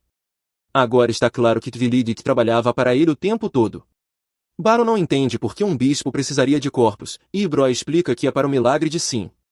Lucy acrescenta que, em Sim, chamam a magia de milagre, e Ibroy diz que o maior de todos é a ressurreição dos mortos, embora se acredite que apenas o deus deles a tenha realizado. Ibroy conta que o bispo Rivius está pesquisando esse milagre usando os cadáveres. Mas impedi-lo não é simples, pois ele está no reino atual. Lucy diz que a Ordem dos Cavaleiros o convocou como testemunha para um julgamento no dia seguinte. Ela espera que ele coopere pacificamente, pois, se fugir para seu país, eles não poderão fazer nada sem causar tensão entre as nações. Barrow tem um mau pressentimento, e Ibroy confirma ao dizer que, se Rivius tentar fugir, ele mesmo deve capturá-lo. Lucy explica que se os cavaleiros ou o corpo mágico agirem, pode gerar um incidente internacional. Mas Barrow é praticamente um freelancer, então pode prender o bispo sem grandes complicações. Ela diz que a Lucia também aprovou a missão, e Barrow percebe que não tem escolha. Ele pensa que, ao prender Rivius, talvez consigam recuperar o corpo da irmã mais velha de Mui, o que traria algum alívio à garota. Ele aceita a missão e Lucy o acompanha até a saída. Quando abrem a porta, encontram Mui voltando das compras com uma empregada. O clima fica estranho entre ela e Barrow, mas ele comenta que parece que Lucy está cuidando bem dela. Mui se irrita e pergunta por que estão sendo tão gentis com ela, se até poucos dias era considerada criminosa. Ela quer saber por que se importam tanto, e Barrow percebe que ela está confusa com todas as mudanças repentinas em sua vida. Ele diz que ela não precisa se preocupar com isso, pois ainda é uma criança e é dever dos adultos cuidar das crianças. Ele aconselha que aceite a bondade das pessoas ao seu redor, pois ninguém vai machucá-la ou se aproveitar dela. Mas Mui ainda tem dificuldades para aceitar isso. Barrow diz que, se ela se sentir mal por receber tanto, pode retribuir no futuro comprando um jantar para ele quando crescer. Ele tenta acariciar sua cabeça, mas ela afasta sua mão, ainda não se sentindo à vontade com demonstrações de afeto. Barrow decide deixá-la no seu tempo e parte da mansão para se preparar para a missão. Naquela noite, Barrow vai até a filial local da igreja de Sen e encontra o bispo Rivius arrumando suas coisas para fugir do país. Ele decide invadir a igreja e prendê-lo imediatamente. Mas o capitão da guarda do bispo o impede. Barrow tenta resolver de forma pacífica, dizendo que Rivius foi convocado pela Ordem dos Cavaleiros e deveria permanecer no país. Mas o capitão afirma que o bispo não precisa seguir as regras deles. Nesse momento, mais guardas aparecem, e o capitão autoriza o uso de milagres. Ao sair, os 3 guardas sacam suas espadas e usam magia para aumentar suas habilidades físicas, algo que Barrow desconhece completamente, pois nunca tinha visto esse tipo de magia antes. Os 3 guardas o atacam com grande velocidade, e ele tem dificuldade para parar todos os golpes ao mesmo tempo. Percebe que precisa dar tudo de si se quiser vencer essa luta. Então, para de se conter. Quando um dos guardas avança, ele desvia para o lado e corta o estômago do inimigo com sua nova espada, impressionado com o fio da lâmina. Logo em seguida, os outros 2 guardas o atacam juntos. Subitamente, mais guardas aparecem do outro lado, e Barrow percebe que está em apuros. Felizmente, reforços chegam a seu lado, e os inimigos são atingidos por um feitiço mágico que os desarma. Face, a espadachim mágico, e Kuruni estão ali para apoiá-lo. Ele pergunta, o que diabos vocês estão fazendo aqui? Eles dizem que estavam apenas passando, mas ele tem certeza de que é só uma desculpa. De qualquer forma, ele se sente grato, pois com a ajuda deles consegue derrotar os inimigos. Um dos guardas o ataca, mas ao bloquear o golpe, a magia de encantamento físico que o fortalecia se desfaz e ele cai no chão. Barrow ainda o imobiliza por segurança, e ao mesmo tempo os outros guardas sofrem destino parecido. Logo mais guardas chegam correndo, e as garotas pedem para Barrow deixá-las lidar com a situação. Ele agradece e corre em direção à igreja, onde o bispo e o capitão da guarda o aguardam. Enquanto o capitão o cobre, o bispo Rivius usa seu poder para despertar os mortos dos caixões. Um a um, eles se erguem e cercam Baro. Mui, a irmã da garota, também está entre eles. Cercado por zumbis, o bispo e seu guarda deixam o local. Baro amaldiçoa o bispo, dizendo que aquilo é o oposto de um milagre. Ele pensa se deve lutar contra os mortos-vivos quando, de repente, um deles o ataca pelas costas. Ele o empurra, mas o zumbi agarra seus pés enquanto os outros se aproximam. Baro decapita o zumbi, que explode em chamas azuis e desaparece. Agora que conhece sua fraqueza, Baro elimina os demais com facilidade, mas ao se deparar com a irmã de Mui, hesita. Então, toma uma decisão. Vira-se de repente, a abraça e se desculpa antes de cortar sua cabeça. Ela também desaparece em chamas azuis. Baro fica com os olhos marejados, pois agora Mui jamais terá o encerramento emocional que merecia. Enquanto ele lamenta a garota, o capitão da guarda surge e ativa o encantamento físico em si mesmo. Ele parte para cima de Baro sem dar tempo para reagir. Por sorte, Baro consegue bloquear o primeiro ataque, mas tem dificuldade com os seguintes, pois o inimigo é mais forte que qualquer um que já enfrentou. De repente, o capitão perfura o braço de Baro, que recua. Mesmo ferido, ele decide ensinar uma lição a esse homem que brinca com a vida dos outros. Avança contra ele, desvia do ataque e corta seu braço. O capitão da guarda fica chocado por alguém conseguir feri-lo mesmo com um aumento de poder. Então, decide usar tudo o que tem, esfaqueia a si mesmo com uma adaga mágica, aumentando ainda mais sua força. Ele lança um ataque brutal contra Baro, que sofre bastante porque não consegue bloquear tudo. Apesar disso, ele não recua. Mantém a calma e espera pelo próximo ataque. Quando o capitão avança de novo, Baro se aproxima, desvia por pouco da espada e corta seu braço por trás. O capitão se vira, mas Baro aproveita o movimento e o atinge no peito. Ele cai no chão, sangrando muito, mas ainda se levanta para atacar mais uma vez. Porém, ao ultrapassar seus limites, seu corpo começa a sangrar completamente. Mesmo assim, ele avança como um lunático, dizendo que se for preciso se sacrificar por um milagre, ele o fará. Ele ergue a espada uma última vez, mas não consegue nem desferir o golpe e desaba no chão. Baro fica perplexo e pergunta por que ele foi tão longe. O homem apenas responde que Baro jamais entenderia, e então atinge 0 de HP, finalmente morrendo. Baro sai da igreja e vê que Kieren e Face já prenderam o bispo. Ele os agradece e se vira para Rivius, dizendo que ele pagará por seus atos profanos. Rivius, no entanto, não se importa e declara que o reino de Sen está condenado até que a igreja consiga mais poder. Como devoto de seu Deus, ele fará de tudo para desbloquear mais milagres. Baro fica pasmo com os delírios do velho, mas sua missão está oficialmente encerrada. No dia seguinte, ele relata tudo a Lucy, que o elogia, embora ele ainda esteja deprimido por não ter conseguido ajudar Mui. Lucy o manda parar de lamentar e segui-la, pois preparou uma boa recompensa por ele ter cumprido a missão. Leva Baro até uma bela casa em um lugar agradável e diz que ele pode ficar com ela como recompensa. Baro fica surpreso, mas como já estava pensando em comprar uma casa, aceita com satisfação. Ao abrir a porta, tem outra surpresa, vê Mui limpando o chão. Ele pergunta o que ela está fazendo ali, e Lucy responde que ela vai morar ali de agora em diante. Sem entender, ele escuta a explicação. Mui vai se matricular na academia de magia, mas precisa da permissão de um responsável, e Lucy decidiu nomear Baro como tal. Ela diz que faz todo sentido eles morarem juntos e pede que Mui confie nele, pois ele é um adulto que realmente se importa. Mui ouve tudo em silêncio e então abre a porta de um dos quartos, dizendo que quer aquele. Já se passaram 5 dias desde que Baro se mudou para sua nova casa. E, embora esteja muito feliz por finalmente ter uma casa com jardim e água encanada, ele ainda está se acostumando a viver ali. Além disso, agora ele tem a responsabilidade de cuidar sozinho de uma adolescente. Mui então desce para o café da manhã, e Baro pergunta se ela gostou da comida que ele preparou, mas tudo o que ela responde é que está tudo bem, desde que seja comestível. Mudando de assunto, Baro se oferece para cuidar da roupa suja dela do dia anterior, mas ela insiste em lavar sozinha, o que seria aceitável, exceto pelo fato de que, da última vez que ele deixou por conta dela, Mui apenas jogou água em cima das roupas e achou que estava tudo resolvido. Segue-se um silêncio constrangedor por alguns segundos até que Mui finalmente fala alguma coisa, mas não é para puxar conversa, ela só está pedindo permissão para usar o banheiro.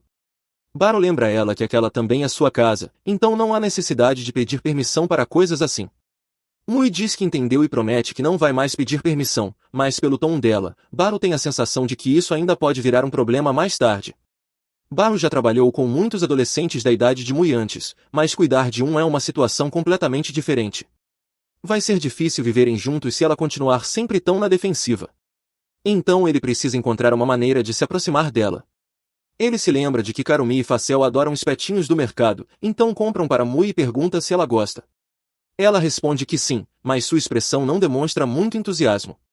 Como parte de seu plano de se conectar mais com Mui, Baru sugere que eles vão juntos ao teatro assistir a uma peça. Ele pergunta se ela gostaria de ir com ele, e ela aceita. Os dois assistem à apresentação e, depois, conversam um pouco sobre o espetáculo, o que já é um bom primeiro passo em direção a um vínculo. Na manhã seguinte, Mui sai para seu primeiro dia de aula, e Baru a acompanha para demonstrar apoio. Ela diz que não é necessário, mas Baru insiste que, como seu guardião, ele precisa pelo menos visitar a escola uma vez, embora não esteja particularmente interessado no Instituto de Magia.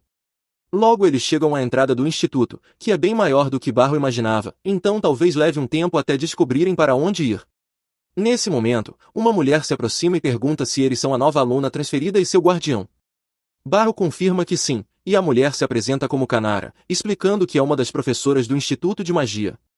Ela se oferece para mostrar o local, e Baru agradece pela ajuda, já que estava completamente perdido. Enquanto caminham pelos corredores, Kanara pergunta quem recomendou Mui e Baru ao instituto, e Baru diz que foi Lucy. Kanara fica surpresa ao ouvir que foi a própria diretora do instituto quem os convidou.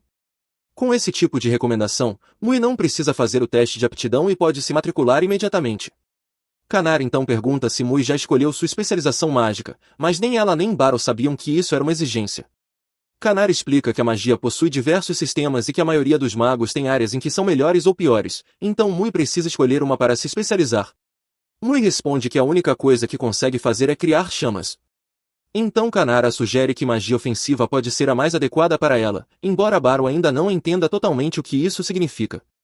Kanara continua explicando que a magia se divide em 5 categorias: ofensiva, defensiva, cura, aprimoramento e magia utilitária. Como produzir chamas é classificado como magia ofensiva, por isso Kanara fez a sugestão. Com a especialização de Mui decidida, Kanara pergunta se ela prefere morar nos dormitórios da escola. Nem Baru nem Mui sabiam que havia dormitórios, então Kanara se oferece para mostrar, e eles aceitam. Kanara guia Baru e Mui pelos dormitórios femininos, e o lugar é enorme. Há um refeitório que serve 3 refeições por dia, banhos e quartos individuais mobiliados para cada aluna. Mui parece gostar muito do dormitório, e até Baru acha o lugar impressionante. No entanto, ele se preocupa com a possibilidade de Mui ter dificuldades para se enturmar com as outras alunas. Ela ainda age de forma distante e fria sempre que ele tenta conversar. Por isso, Baru acha que talvez seja melhor que ela continue morando em casa por mais algum tempo. Contudo, de repente ele se dá conta de que talvez ela esteja agindo assim porque ele é um homem mais velho, e que talvez ela consiga se relacionar melhor com pessoas de sua própria idade. Enquanto voltam para casa, eles passam por uma lanchonete de salsichas que está fazendo uma promoção. Baru pergunta se Mui gostaria de almoçar ali. Mui não se opõe, mas quando entram, o lugar está lotado de fãs de salsicha, e não há espaço para sentar. Justo quando Baru considera ir embora, alguém o chama. Ele olha ao redor e vê Shiriena acenando para ele. Ela diz que ele pode sentar em sua mesa, e Baru aceita o convite. Eles se juntam a Shiriena, e enquanto estão ali, Baru aproveita para agradecê-la mais uma vez pela nova espada, que o ajudou muito recentemente. Shiriena diz que não foi nada demais, mas fica curiosa sobre a garota que o acompanha, então pergunta quem ela é. Baru responde que é uma situação complicada, mas, resumidamente, Mui agora é sua filha e está morando com ele. Shiriena quase cospe a bebida ao ouvir isso, mas logo se recompõe e pede desculpas pela reação. Nesse momento, a comida chega, e enquanto comem, Baru pergunta o que Shiriena tem feito ultimamente. Ela explica que tem ocorrido muitas caçadas a monstros perto da capital nos últimos dias, principalmente porque uma delegação de Sefenite virá visitar em breve. Baru não fazia ideia disso, mas aparentemente há uma reunião anual entre as nações aliadas, e a guilda é obrigada a limpar a área de todos os monstros nas redondezas para garantir a segurança da delegação. Depois de terminarem a refeição e saírem para o lado de fora, Baru diz para Mui ir na frente, já que ele precisa passar na ordem dos cavaleiros. Mas antes de ir, ele menciona para Serena que Moe acabou de se matricular no Instituto de Magia e pede que ela diga algumas palavras de incentivo. Serena fica surpresa ao saber que Mu tem habilidades mágicas e se aproxima, dizendo que ela precisa se esforçar bastante, pois os outros alunos do instituto são muito competitivos.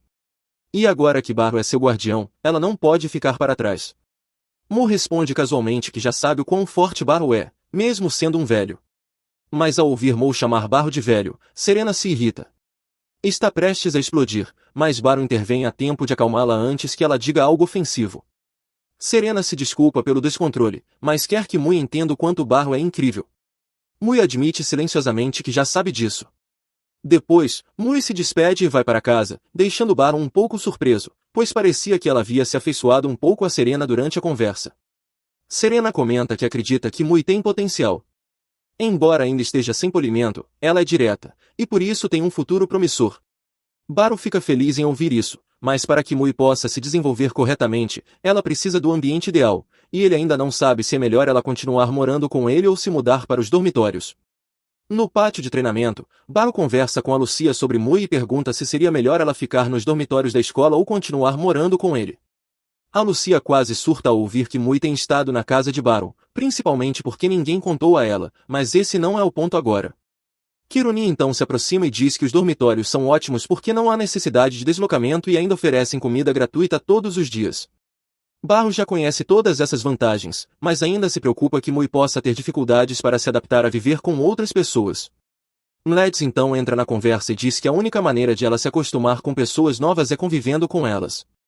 A Lucia também opina e insiste que Mui deve ir para os dormitórios, mas não porque pensou muito nisso. Ela simplesmente não gosta da ideia de Mui continuar na casa de Barro.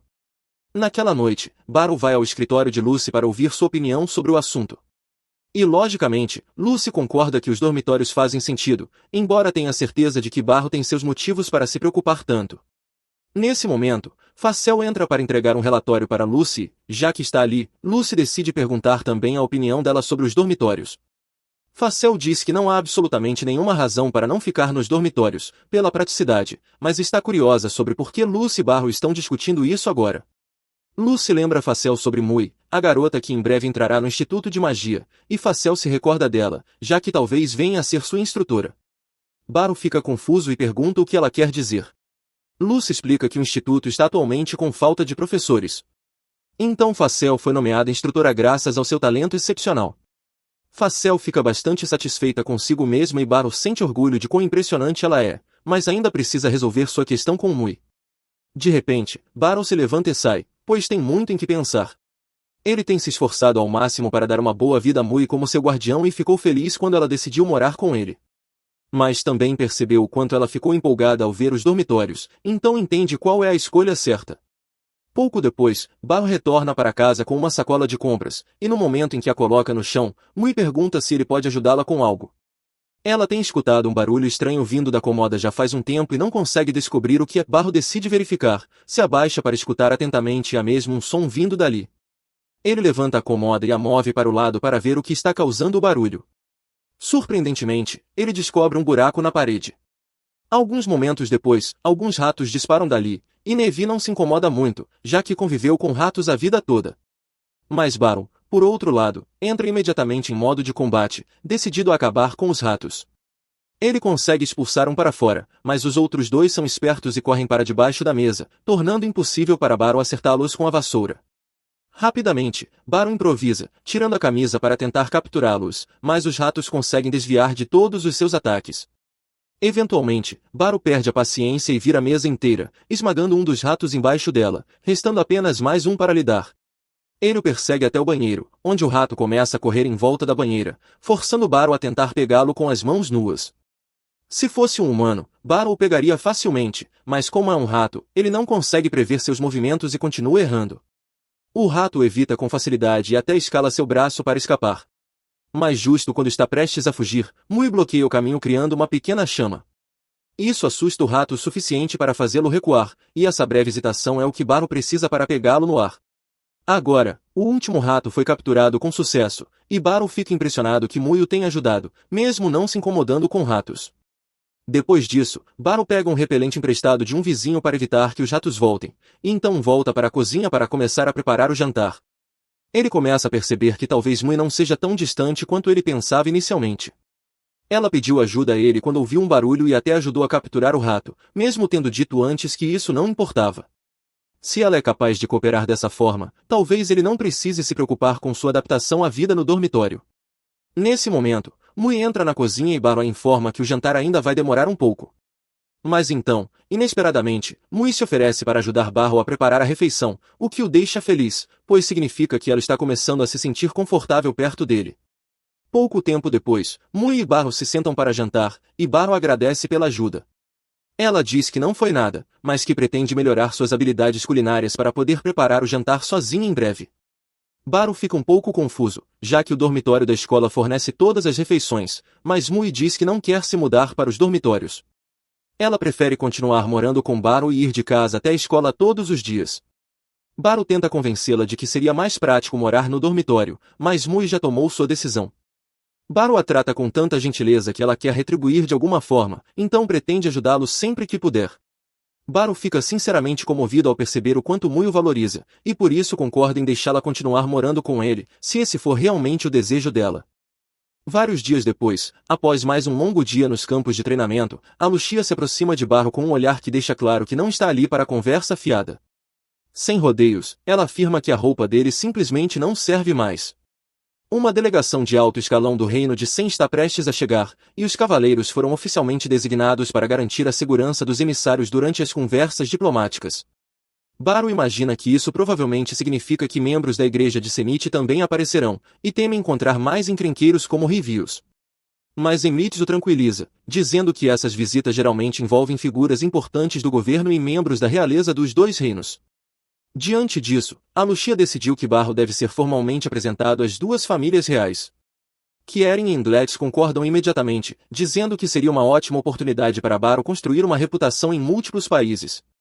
Porém, o próprio Barro acha que ser apresentado à realeza está muito acima de sua posição. A Lucia, no entanto, lembra que ele foi oficialmente nomeado como instrutor especial com aprovação direta da família real, então essa apresentação era apenas uma questão de tempo. E se ele vai conhecer a realeza, suas roupas atuais definitivamente não causarão a impressão certa. Penlitz acrescenta que os cavaleiros costumam vestir armaduras ou uniformes cerimoniais, mas como Barro não é oficialmente um cavaleiro, ele precisará escolher algo apropriado para uma ocasião tão formal. Baro entende o recado e concorda que vai comprar uma roupa adequada assim que tiver oportunidade. Contudo, a Lucia se recusa terminantemente a deixá-lo fazer compras sozinho. Um dos principais motivos para ela ter sugerido isso é porque está querendo sair com Barro há bastante tempo. Então, rapidamente inventa uma desculpa dizendo que Barro provavelmente não conhece bem as lojas de roupas da capital e que, por isso, é essencial que ela o acompanhe. Barro não se opõe à companhia dela, e a Lucia fica radiante por finalmente ter a chance de passar um tempo de qualidade com ele. Ela marca de encontrá-lo na tarde seguinte, mas por enquanto tem alguns deveres oficiais para cumprir. Quando a Lucia sai, Kuruni pergunta discretamente a Embelete se ele notou o quanto ela insistiu em ir às compras com Barro. Let's presume que ela apenas se importa com a aparência de Barro por ele ser seu mentor. Mas Kuruni não acredita nessa desculpa e tem quase certeza de que há algo mais profundo acontecendo ali. Mais tarde naquele dia, Barro chega em casa e Mui lhe diz que um pacote havia chegado mais cedo. Barro verifica o bilhete anexado, que se revela uma mensagem de gratidão de Ibroy. Ele queria agradecer a Barro por toda a ajuda que recebeu, então decidiu enviar uma grande coleção de roupas, especialmente para Mui. Mui não está convencida de que aquelas roupas cheias de babados combinem com ela, mas Barro insiste que deve haver alguns vestidos bonitos no meio e que ela pode escolher os que mais gostar depois. Por ora, é hora do jantar, então os dois se sentam à mesa para comer. Durante a refeição, Barro explica para Mui que em breve estará protegendo pessoas muito importantes em seu trabalho e precisa de roupas apropriadas para a ocasião. Por isso, irá às compras na tarde seguinte com a Lucia. Mui se lembra de a Lucia como a garota de cabelos prateados que conheceu anteriormente. Então, quando Barro pergunta casualmente se ela quer ir junto, Mui recusa. Está óbvio para ela que a Lucia está tratando aquilo como um encontro, e ela não tem nenhuma intenção de atrapalhar. Na manhã seguinte, Barro encontra a Lucia conforme combinado, mas é a primeira vez que a vê com roupas casuais, e ele fica um pouco surpreso com o quão atraente ela está. A Lucia agradece pelo elogio, feliz por Barro ter notado seu visual, mas o lembra de que eles devem seguir em frente. Enquanto os dois saem, Kuruni e Emblelet surgem discretamente de seu esconderijo na esquina. Kuruni já sabe exatamente em qual loja a Lucia pretende levar Barro, então planejou cuidadosamente um caminho que permita a ela e a Endo espioná-los sem serem detectados. Mlet a repreende por invadir sem vergonha a privacidade de Barro e a Lucia, mas ela retruca que ele também é culpado por estar ali junto. A Lucia então leva Barro a uma loja de roupas que ela gosta particularmente. Ele se sente um pouco deslocado, pois claramente não combina com o ambiente sofisticado. Quando a Lucia entra, o gerente a recebe calorosamente pelo nome, perguntando se pode ajudá-la. Ela responde que só quer dar uma olhada, e ele diz que está tudo bem e estará à disposição quando ela quiser. Barro acha o gerente muito atencioso, mas com tantas roupas ao redor, ele não tem ideia por onde começar, ainda mais por não confiar em seu próprio senso de moda. Decide então confiar em Lucia. No entanto, quando ela finalmente escolhe algo, Barro percebe com choque que o gosto dela é ainda pior que o dele. O gerente aparece elogiando a escolha de Lucia, mas Barro logo entende que é apenas bajulação para fechar a venda. Se ele aparecer na delegação vestido daquela forma, nunca mais vai ouvir o fim da história. Por isso, ele sugere educadamente que continuem olhando antes de comprar qualquer coisa. Barro agora entende completamente que deixar as decisões nas mãos de Lucia o fará parecer ridículo, então precisa tomar a iniciativa. Ele examina a loja e vê um terno no canto que parece ideal para ele.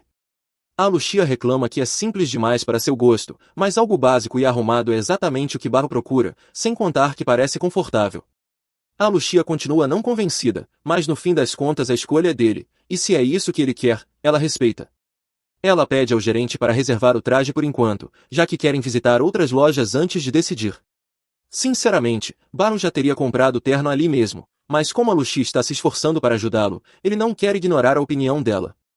Ao saírem da loja, a Lucia sugere pararem em um café para almoçar antes de continuarem as compras.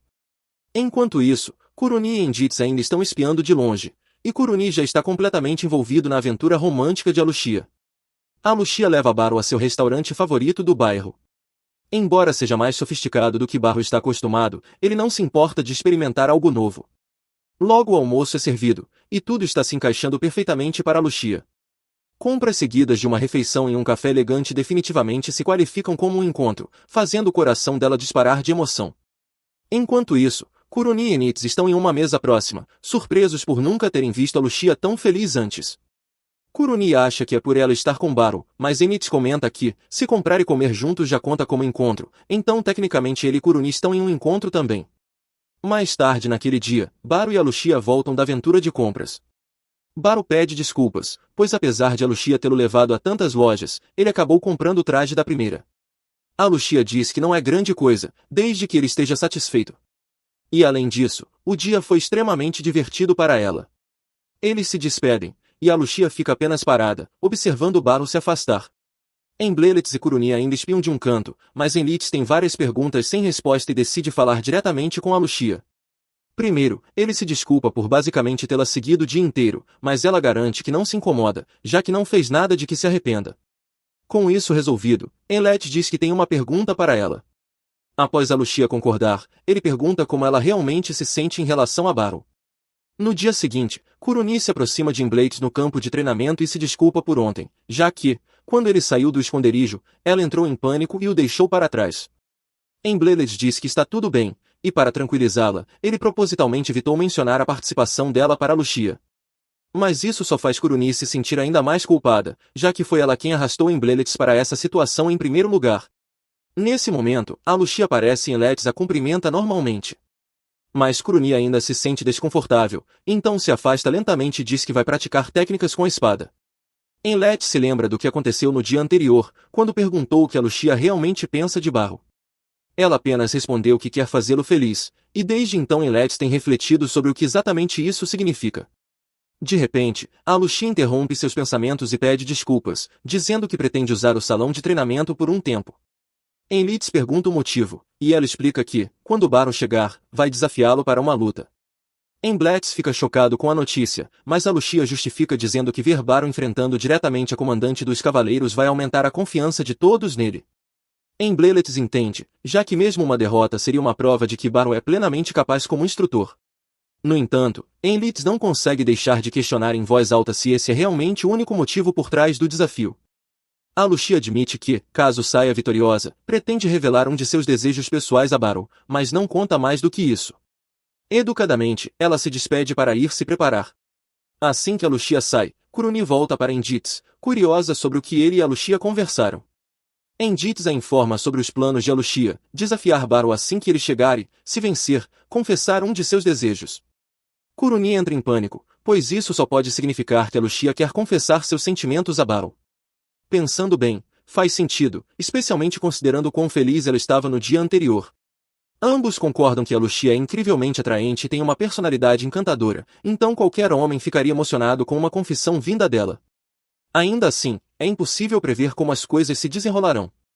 Pouco tempo depois, Baru aparece, e assim que entra no salão, a Lucia o aborda imediatamente. Baru se surpreende ao vê-la ali, já que normalmente ela estaria ocupada com outras funções naquele horário. Ele pergunta se ela veio para um treinamento extra. A Lucia confirma e diz que gostaria de lutar com ele, embora não fosse isso que ele esperava ouvir. Ela menciona querer adquirir experiência prática antes da chegada da delegação, e como ela apresentou o pedido dessa forma, Baru não vê razão para recusar e aceita o desafio. Ambos pegam espadas de treino e assumem suas posições. No entanto, Baru duvida seriamente de suas chances, já que a Lucia é a comandante dos cavaleiros. Ainda assim, como é apenas um treino para o bem dela, ele não se importa em estar em desvantagem. Antes do início, a Lucia o alerta de que seu apelido é Relâmpago, por causa da velocidade com que ataca, então ele deve ficar atento. Assim que a luta começa, ela imediatamente exibe sua velocidade impressionante. Baru consegue desviar do primeiro golpe, o que já é admirável, já que a maioria dos oponentes nem consegue acompanhar seus movimentos. Mesmo assim, ele fica nervoso, pois nunca enfrentou alguém tão rápido. A Lucia continua com vários golpes rápidos, mas Baru consegue se defender de todos e manter sua postura. Ele percebe que ela deve ter treinado arduamente, mesmo com suas responsabilidades como comandante, e que suas aberturas habituais desapareceram completamente. Sabendo que não pode apenas se defender para sempre, Baru passa a atacar, mas a Lucia responde com facilidade e o pressiona. Ele precisa observar cuidadosamente cada pequeno movimento dela para tentar achar uma abertura. Quando ela avança novamente, Baru nota uma leve falha na postura de Lucia, o que lhe permite prever o próximo movimento e desviar com sucesso. Mesmo assim, a velocidade dela torna tudo difícil, e sua precisão é tão afiada que ele não consegue acertar nenhum golpe limpo. Baru então se convence de que não pode vencer lutando de forma justa. Mas nada o impede de lutar de maneira suja. Quando a Lucia avança mais uma vez, percebe uma vulnerabilidade na lateral de Baru e ajusta sua postura para atingi-la. Porém, antes que consiga desferir o golpe, Baru agarra sua jaqueta e a joga no chão. Isso conta como vitória para ele. Kuruni se pergunta se isso foi mesmo justo, mas Inditza lembra de que batalhas reais não têm regras. Além disso, Baru provavelmente é o único que conseguiria usar uma manobra dessas contra a Lucia. Ela admite a derrota com graça, e Baru comenta que ela luta com honra demais. Em combates reais, os inimigos aproveitarão qualquer oportunidade, justa ou não, então é preciso estar sempre pronto para responder. Nesse momento, o sino toca e Baru anuncia que vai almoçar. Depois que ele sai, Inditza e Kuruni se aproximam de Lucia. Kuruni achou a luta incrível, mas quer confirmar se a Lucia realmente planejava revelar seus sentimentos a Baru caso vencesse. A Lucia age surpresa e diz que só pretendia convidar Baru para ir às compras com ela novamente. Kuruni se sente ridícula por ter presumido que ela tinha intenções românticas e se afasta envergonhada. Mas quando Kuruni já foi embora, Inditza faz exatamente a mesma pergunta. A Lucia finalmente confessa que realmente queria falar sobre seus sentimentos. Ela se importa profundamente com a felicidade de Baru e adoraria ser a responsável por ela. Mas, se as coisas não acontecerem como espera, está disposta a aceitá-lo sendo feliz com outra pessoa. Mais tarde, naquela noite, Baru está em casa contando para Mui sobre o duelo com a Lucia e como mal conseguiu se manter firme. Ele admite que foi muito satisfatório ver sua aluna se esforçando tanto contra ele. Mas, pela forma como descreve a luta, Mui suspeita que não foi apenas um treinamento para a Lucia. Ela tenta dizer que a Lucia claramente tem sentimentos por ele, mas Baru a interrompe antes que ela termine. Ele já sabe o que ela vai dizer, mas não quer ouvir, pois a Lucia é sua aluna. Além disso, a diferença de idade entre eles é enorme. Então, seja lá o que Mui está pensando, é melhor que permaneça não dito. No dia seguinte, Mui chega tarde em casa por causa da orientação escolar, então Baru já preparou o jantar para ela e serviu uma boa caneca de cerveja para si. Mui pergunta se ele gosta tanto assim de cerveja, e Baru responde que não há melhor maneira de relaxar depois de um dia longo do que beber em sua caneca favorita. Mui repara que a caneca está lascada, mas ele diz que não tem problema, ainda dá para beber. Mais importante, ele percebe que Mui trouxe uma sacola para casa. Pergunta o que tem dentro e Mui mostra. O instituto lhe deu o novo uniforme e alguns livros didáticos básicos de magia. Embora os livros sejam emprestados e precisem ser devolvidos, ela deve cuidar bem para não sujá-los. Baru fica orgulhoso porque, em poucos dias, Mui será oficialmente uma aluna do Instituto de Magia. Já está com o uniforme e os livros prontos, mas então Baru lembra de quando visitou o instituto e percebe que todos os alunos tinham mochilas escolares. Ele pergunta se a escola mencionou algo sobre fornecer uma mochila, mas como Mui não recebeu uma, acha que não faz parte do pacote inicial. Ela diz que pode usar seu saco mesmo, não tem problema, mas Baru não aceita isso. Ele insiste que Mui precisa de uma mochila de verdade antes do primeiro dia. E, mesmo que ela não se importe muito com o tipo da bolsa, ela aprecia a preocupação de Baru. No dia seguinte, Surena é chamada à sala do mestre da guilda porque ele tem uma missão para ela. Surena lê o relatório e Megan explica que um grupo de aventureiros de ranking platina encontrou o monstro e o encurralou numa floresta próxima à capital, mas a guilda ainda não tomou medidas definitivas, pois não tem certeza se tem força suficiente para dominá-lo. O mestre da guilda pergunta se Serena estaria disposta a ajudar, mas ela responde que sua força sozinha não faria tanta diferença contra uma ameaça dessas. Nesse momento, batem na porta e avisam que alguém veio procurá-la. Em outra parte da cidade, Baru encontra uma boa loja de mochilas e entra, mas percebe que não faz ideia do tipo de mochila que Mui gostaria. O dono da loja percebe sua dúvida e oferece ajuda. Baru explica que está procurando uma mochila escolar, e o dono deduz rapidamente que a filha dele está entrando no Instituto de Magia. Baru confirma, então o dono o conduz até uma seleção de mochilas populares entre os alunos do instituto. Era exatamente o que Baru procurava. Ele escolhe uma das mochilas e diz que quer comprar, mas o dono revela que custa 95.000 DAC, deixando Baru em choque. O dono não está tentando enganá-lo. A mochila é feita de couro importado de Salura, de altíssima qualidade. Ele até oferece opções mais baratas, mas todas parecem baratas demais. Baru sai da loja sem comprar nada, indeciso. As boas mochilas são caras demais, e mesmo que ele possa pagar com o que ganha atualmente na Ordem dos Cavaleiros, não há garantias de que a situação vá continuar assim. Ele quer economizar o máximo possível para o futuro de Mui e não pode gastar suas economias com uma mochila. Mas ainda deseja dar algo bom a ela, então precisa arrumar um jeito de ganhar um dinheiro extra. Enquanto caminha para casa, Baru encontra Serena, que parece preocupada. Ele pergunta o que houve, e ela explica que recebeu uma missão complicada e não sabe como lidar com ela. Serena pede desculpas por ser egoísta, mas aproveita que Baru está ali e pergunta se ele estaria disposto a ajudá-la. Diz que ficaria mais tranquila com sua ajuda. Baru hesita, pois acha que não poderia ser útil numa missão que até Serena considera difícil. Porém, assim que ela menciona que ele será pago pelo trabalho, Baru muda de ideia e decide ir com ela. No dia seguinte, os dois estão numa carruagem a caminho do local da missão. Para confirmar os detalhes, Baru pergunta se tudo o que precisam fazer é capturar um certo cavalo com vida.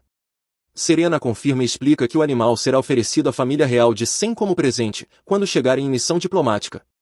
Baru pergunta se isso significa que alguém da família real de Libéria a contratou, e Serena confirma, dizendo que por isso não pôde recusar a missão e precisou pedir ajuda a ele. Logo chegam ao local e encontram um grupo que havia localizado o cavalo. Serena pede um relatório de situação. O homem diz que conseguiram estabelecer um perímetro firme e tem certeza de que o cavalo ainda está na floresta, mas ele não caiu em nenhuma das armadilhas, então não sabem sua localização exata. Serena compreende e ordena que os aventureiros mantenham o perímetro enquanto ela e Baru entram na floresta para procurar o cavalo. Eles preparam os equipamentos e partem em busca do animal. No caminho, Serena descreve o cavalo. Segundo os relatos, ele é completamente branco com crina prateada, o que o torna extremamente raro e valioso. Baru já caçou muitos monstros para proteger sua plantação, mas nunca foi solicitado para capturar um vivo. E não será fácil, o cavalo conseguiu escapar de um grupo de aventureiros de nível platina. Eventualmente, encontram pegadas na lama perto de um ponto de água, o que indica que o cavalo passou por ali recentemente. Mas, considerando sua inteligência, Baru acredita que ele não voltará a um lugar onde suas pegadas estão visíveis.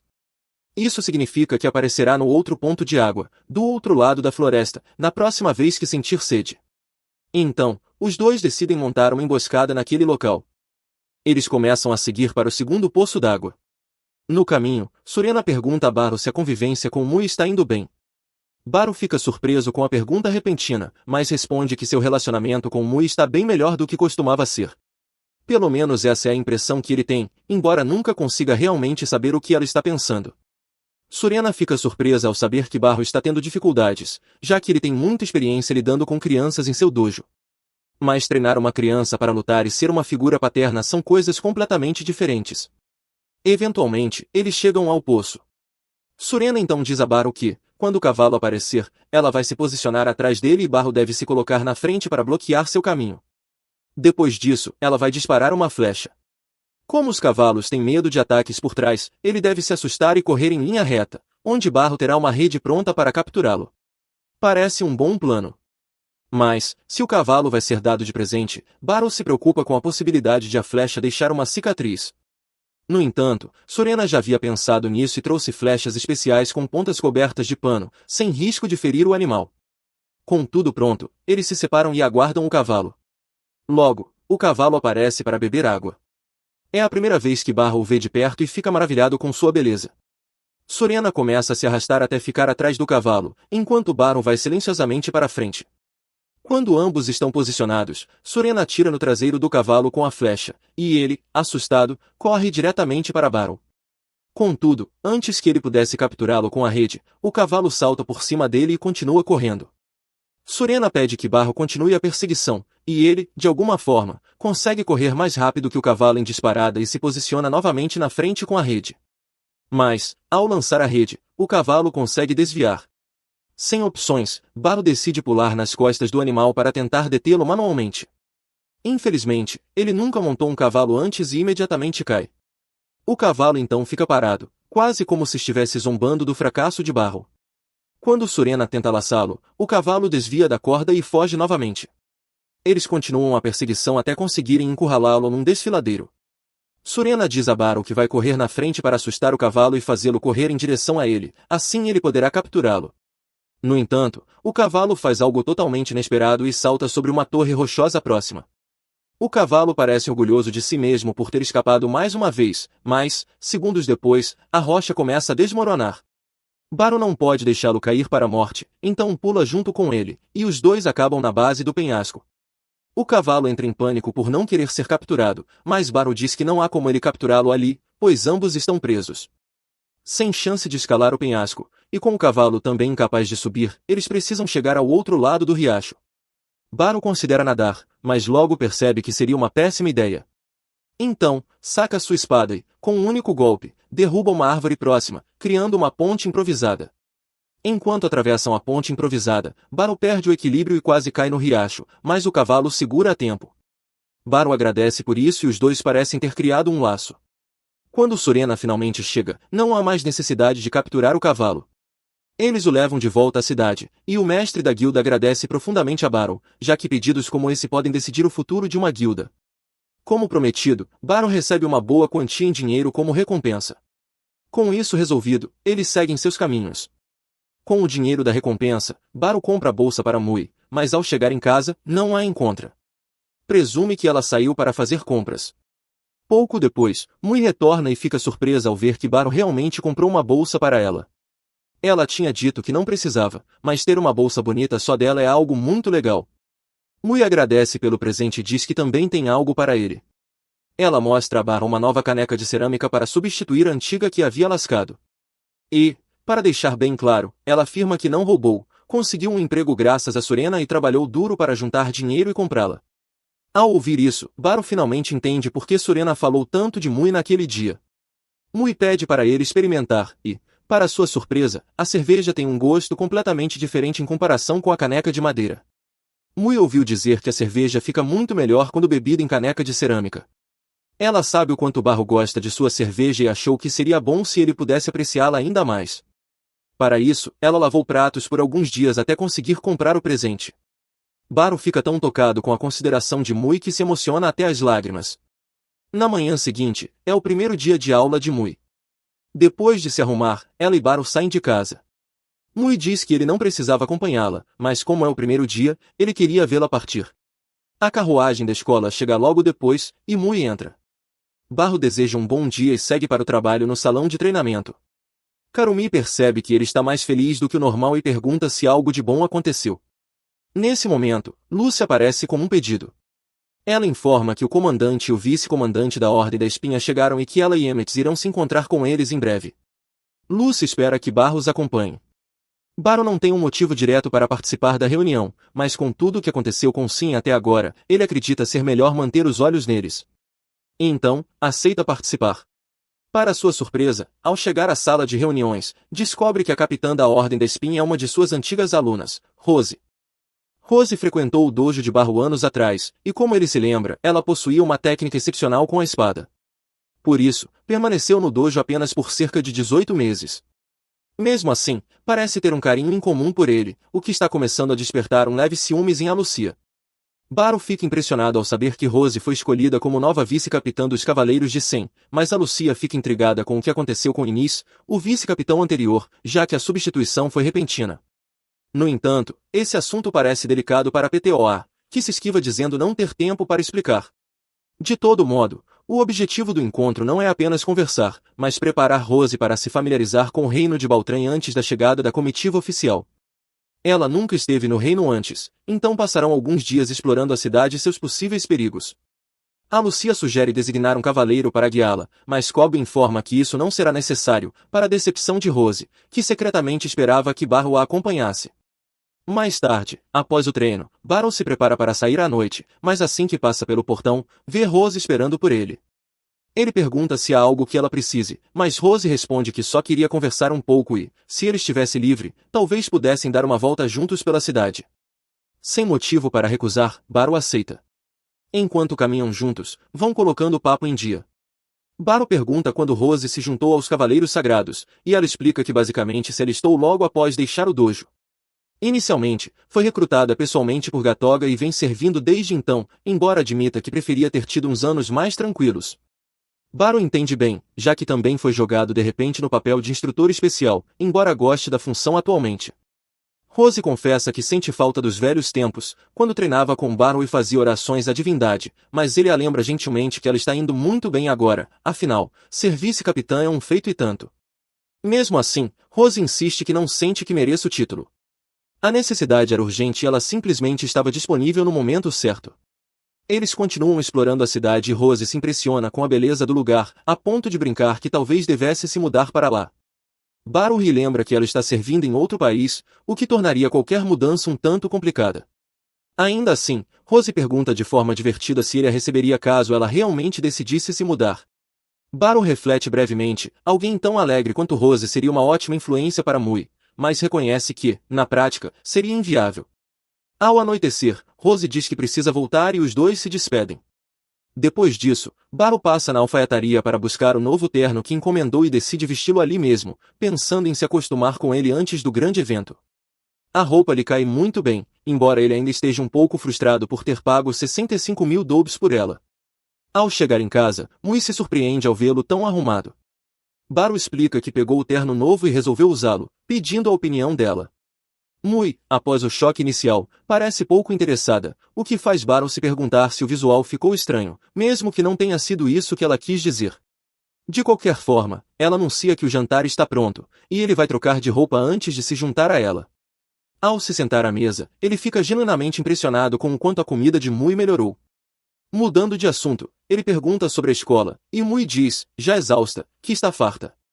Isso chama a atenção de Barrow, que pergunta o que houve. Mui explica que os colegas a fazem andar por todo lado, ontem foi o salão de música, hoje a biblioteca, antes disso o estúdio de arte, tudo muito cansativo. Barrow percebe que estava preocupado à toa e diz que provavelmente os colegas só estão tentando mostrar o campus. Mui admite que sim, mas diz que o tamanho da escola é imenso, e que tudo isso a deixa esgotada. O dia de hoje foi particularmente difícil porque, na biblioteca, ela teve que folhear livros enormes com palavras que não conseguia entender. Ao ouvir isso, Barrow se lembra de quando ela teve dificuldades ao assinar os papéis de matrícula, e se dá conta de que talvez a leitura dela ainda seja limitada. Mui então pede ajuda a ele para entender as palavras difíceis, e Barrow se anima imediatamente com a oportunidade de ter um momento de proximidade com ela, garantindo que estará sempre disponível para estudar com ela. Chega o dia da chegada da comitiva, e Alucia reúne os cavaleiros para uma última reunião. O príncipe de Fien, Glenn, permanecerá na cidade por 3 dias, e Alucia, Emmett e Barrow foram designados para garantir a segurança da princesa. Após a reunião, o trio vai cumprimentar a princesa formalmente. É a primeira vez que Barrow lida diretamente com a realeza, então está extremamente nervoso. Salatia diz que ouviu ótimas coisas sobre ele por meio de Alia e que está feliz por finalmente conhecê-lo. Nesse momento, o príncipe Glenn aparece acompanhado de Rose e Gatoga, e o rosto de Salatia se ilumina ao vê-lo. Glenn também se mostra animado para passar o dia com ela. Observando a interação entre os dois, Barro percebe claramente que há algo romântico acontecendo ali. Logo chega a hora de partir. Glenn ajuda Salatia a entrar na carruagem, e a Lucia lembra Barro da estratégia: ele deverá seguir sozinho na segunda carruagem para servir de isca. Barro já percebe que será uma viagem entediante, mas então Rose se aproxima da janela da carruagem, em tom brincalhão, pergunta se ele não preferia ter companhia durante o trajeto. Barro recusa educadamente o convite de Rose, explicando que ambos estão de serviço e precisam manter o profissionalismo.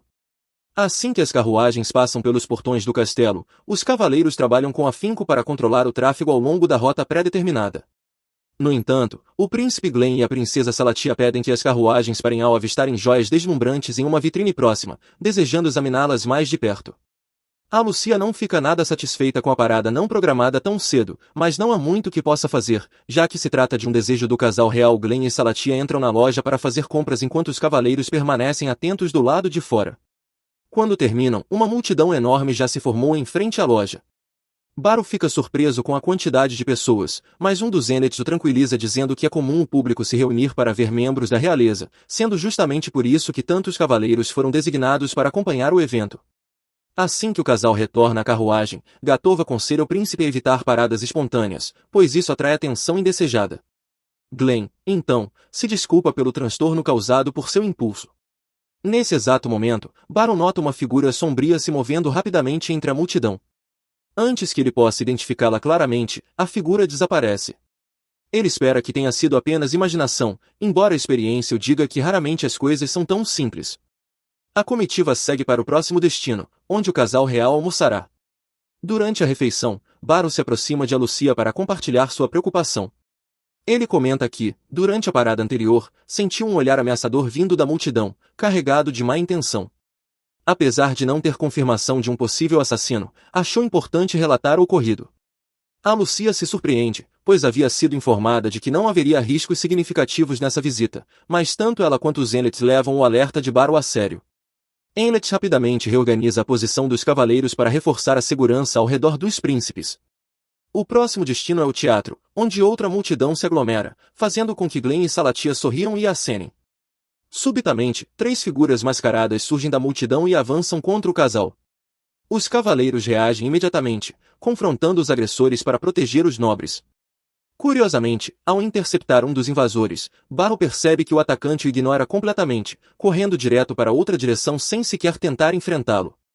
Ele também nota a ausência de intenção assassina no indivíduo, confirmando sua suspeita de que se tratam apenas de iscas. A suspeita se confirma quando mais assassinos surgem dos telhados próximos, lançando granadas de fumaça. Barro grita um aviso sobre os novos inimigos, e a Lucia imediatamente ordena que um grupo leve o casal real para dentro do teatro. Enquanto isso, os demais cavaleiros enfrentam os invasores em meio à fumaça densa que toma conta da área, dificultando a visibilidade. Ainda assim, Barro consegue bloquear o golpe de um dos assassinos. Ao observar melhor a lâmina, nota que está envenenada, um único corte seria letal. Determinada a descobrir quem está por trás do atentado, a Lucia ordena que capturem ao menos um dos atacantes com vida. Mas isso se prova difícil, já que os inimigos não lutam de forma justa, um deles chega a jogar areia nos olhos de Embleletes durante o duelo. Barrow, por sua vez, enfrenta um adversário que alterna golpes com socos e chutes, o que o pega de surpresa e o desequilibra por um momento. Contudo, ele rapidamente se adapta, assimilando o estilo de luta do oponente. No próximo confronto, Barrow revida com uma cotovelada certeira no rosto do inimigo, que fica atordoado. Ele aproveita para desarmá-lo e cortar seus joelhos, incapacitando-o permanentemente. Uma vitória decisiva para Barrow. Embleletes, por outro lado, enfrenta dificuldades para acompanhar seu adversário, já que sua visão foi comprometida pela areia. Mesmo assim, ele consegue aparar cada ataque com precisão surpreendente, confiando apenas na audição aguçada. Quando o assassino comete o erro de se aproximar demais, Embleletes reage instantaneamente, usando sua técnica especial para derrotá-lo. Enquanto isso, a Lucy enfrenta um inimigo igualmente astuto. Durante o combate, o assassino tenta desequilibrá-la agarrando sua capa, uma fraqueza que Barrow já havia apontado anteriormente. Preparada, a Lucy a contra-ataca, segurando o braço do oponente e o puxando para desequilibrá-lo, em seguida cortando sua perna com a espada. Com o inimigo imobilizado, ela finaliza com um rápido combo de 3 cortes. Ao mesmo tempo, Gatova domina completamente seu adversário com pura força física, o prendendo contra a parede. Ao arrancar a máscara do inimigo e ver seu rosto, Gatova congela de choque, é alguém que ele conhece. Essa hesitação permite que o assassino escape e desapareça na multidão antes que Gatova possa reagir. Do lado de Rose, a luta é unilateral. Ela derrota o inimigo com brutalidade, perfurando seu rosto com a lâmina. Bara observa toda a cena, surpreso com a mudança de estilo. Quando a treinou, Rose sempre lutava de forma defensiva, mas agora demonstra ferocidade e agressividade implacáveis. Com a batalha encerrada, a Lucy ordena que recolham os assassinos que ainda estiverem vivos para interrogatório. No entanto, quando Embleletes tenta levantar um deles, Baro percebe o homem mordendo algo. Segundos depois, o assassino começa a sangrar pela boca e cai morto. O mesmo acontece com todos os outros capturados vivos. O grupo fica atônito e confuso, sem entender quem poderia estar por trás de um ataque tão coordenado e meticuloso.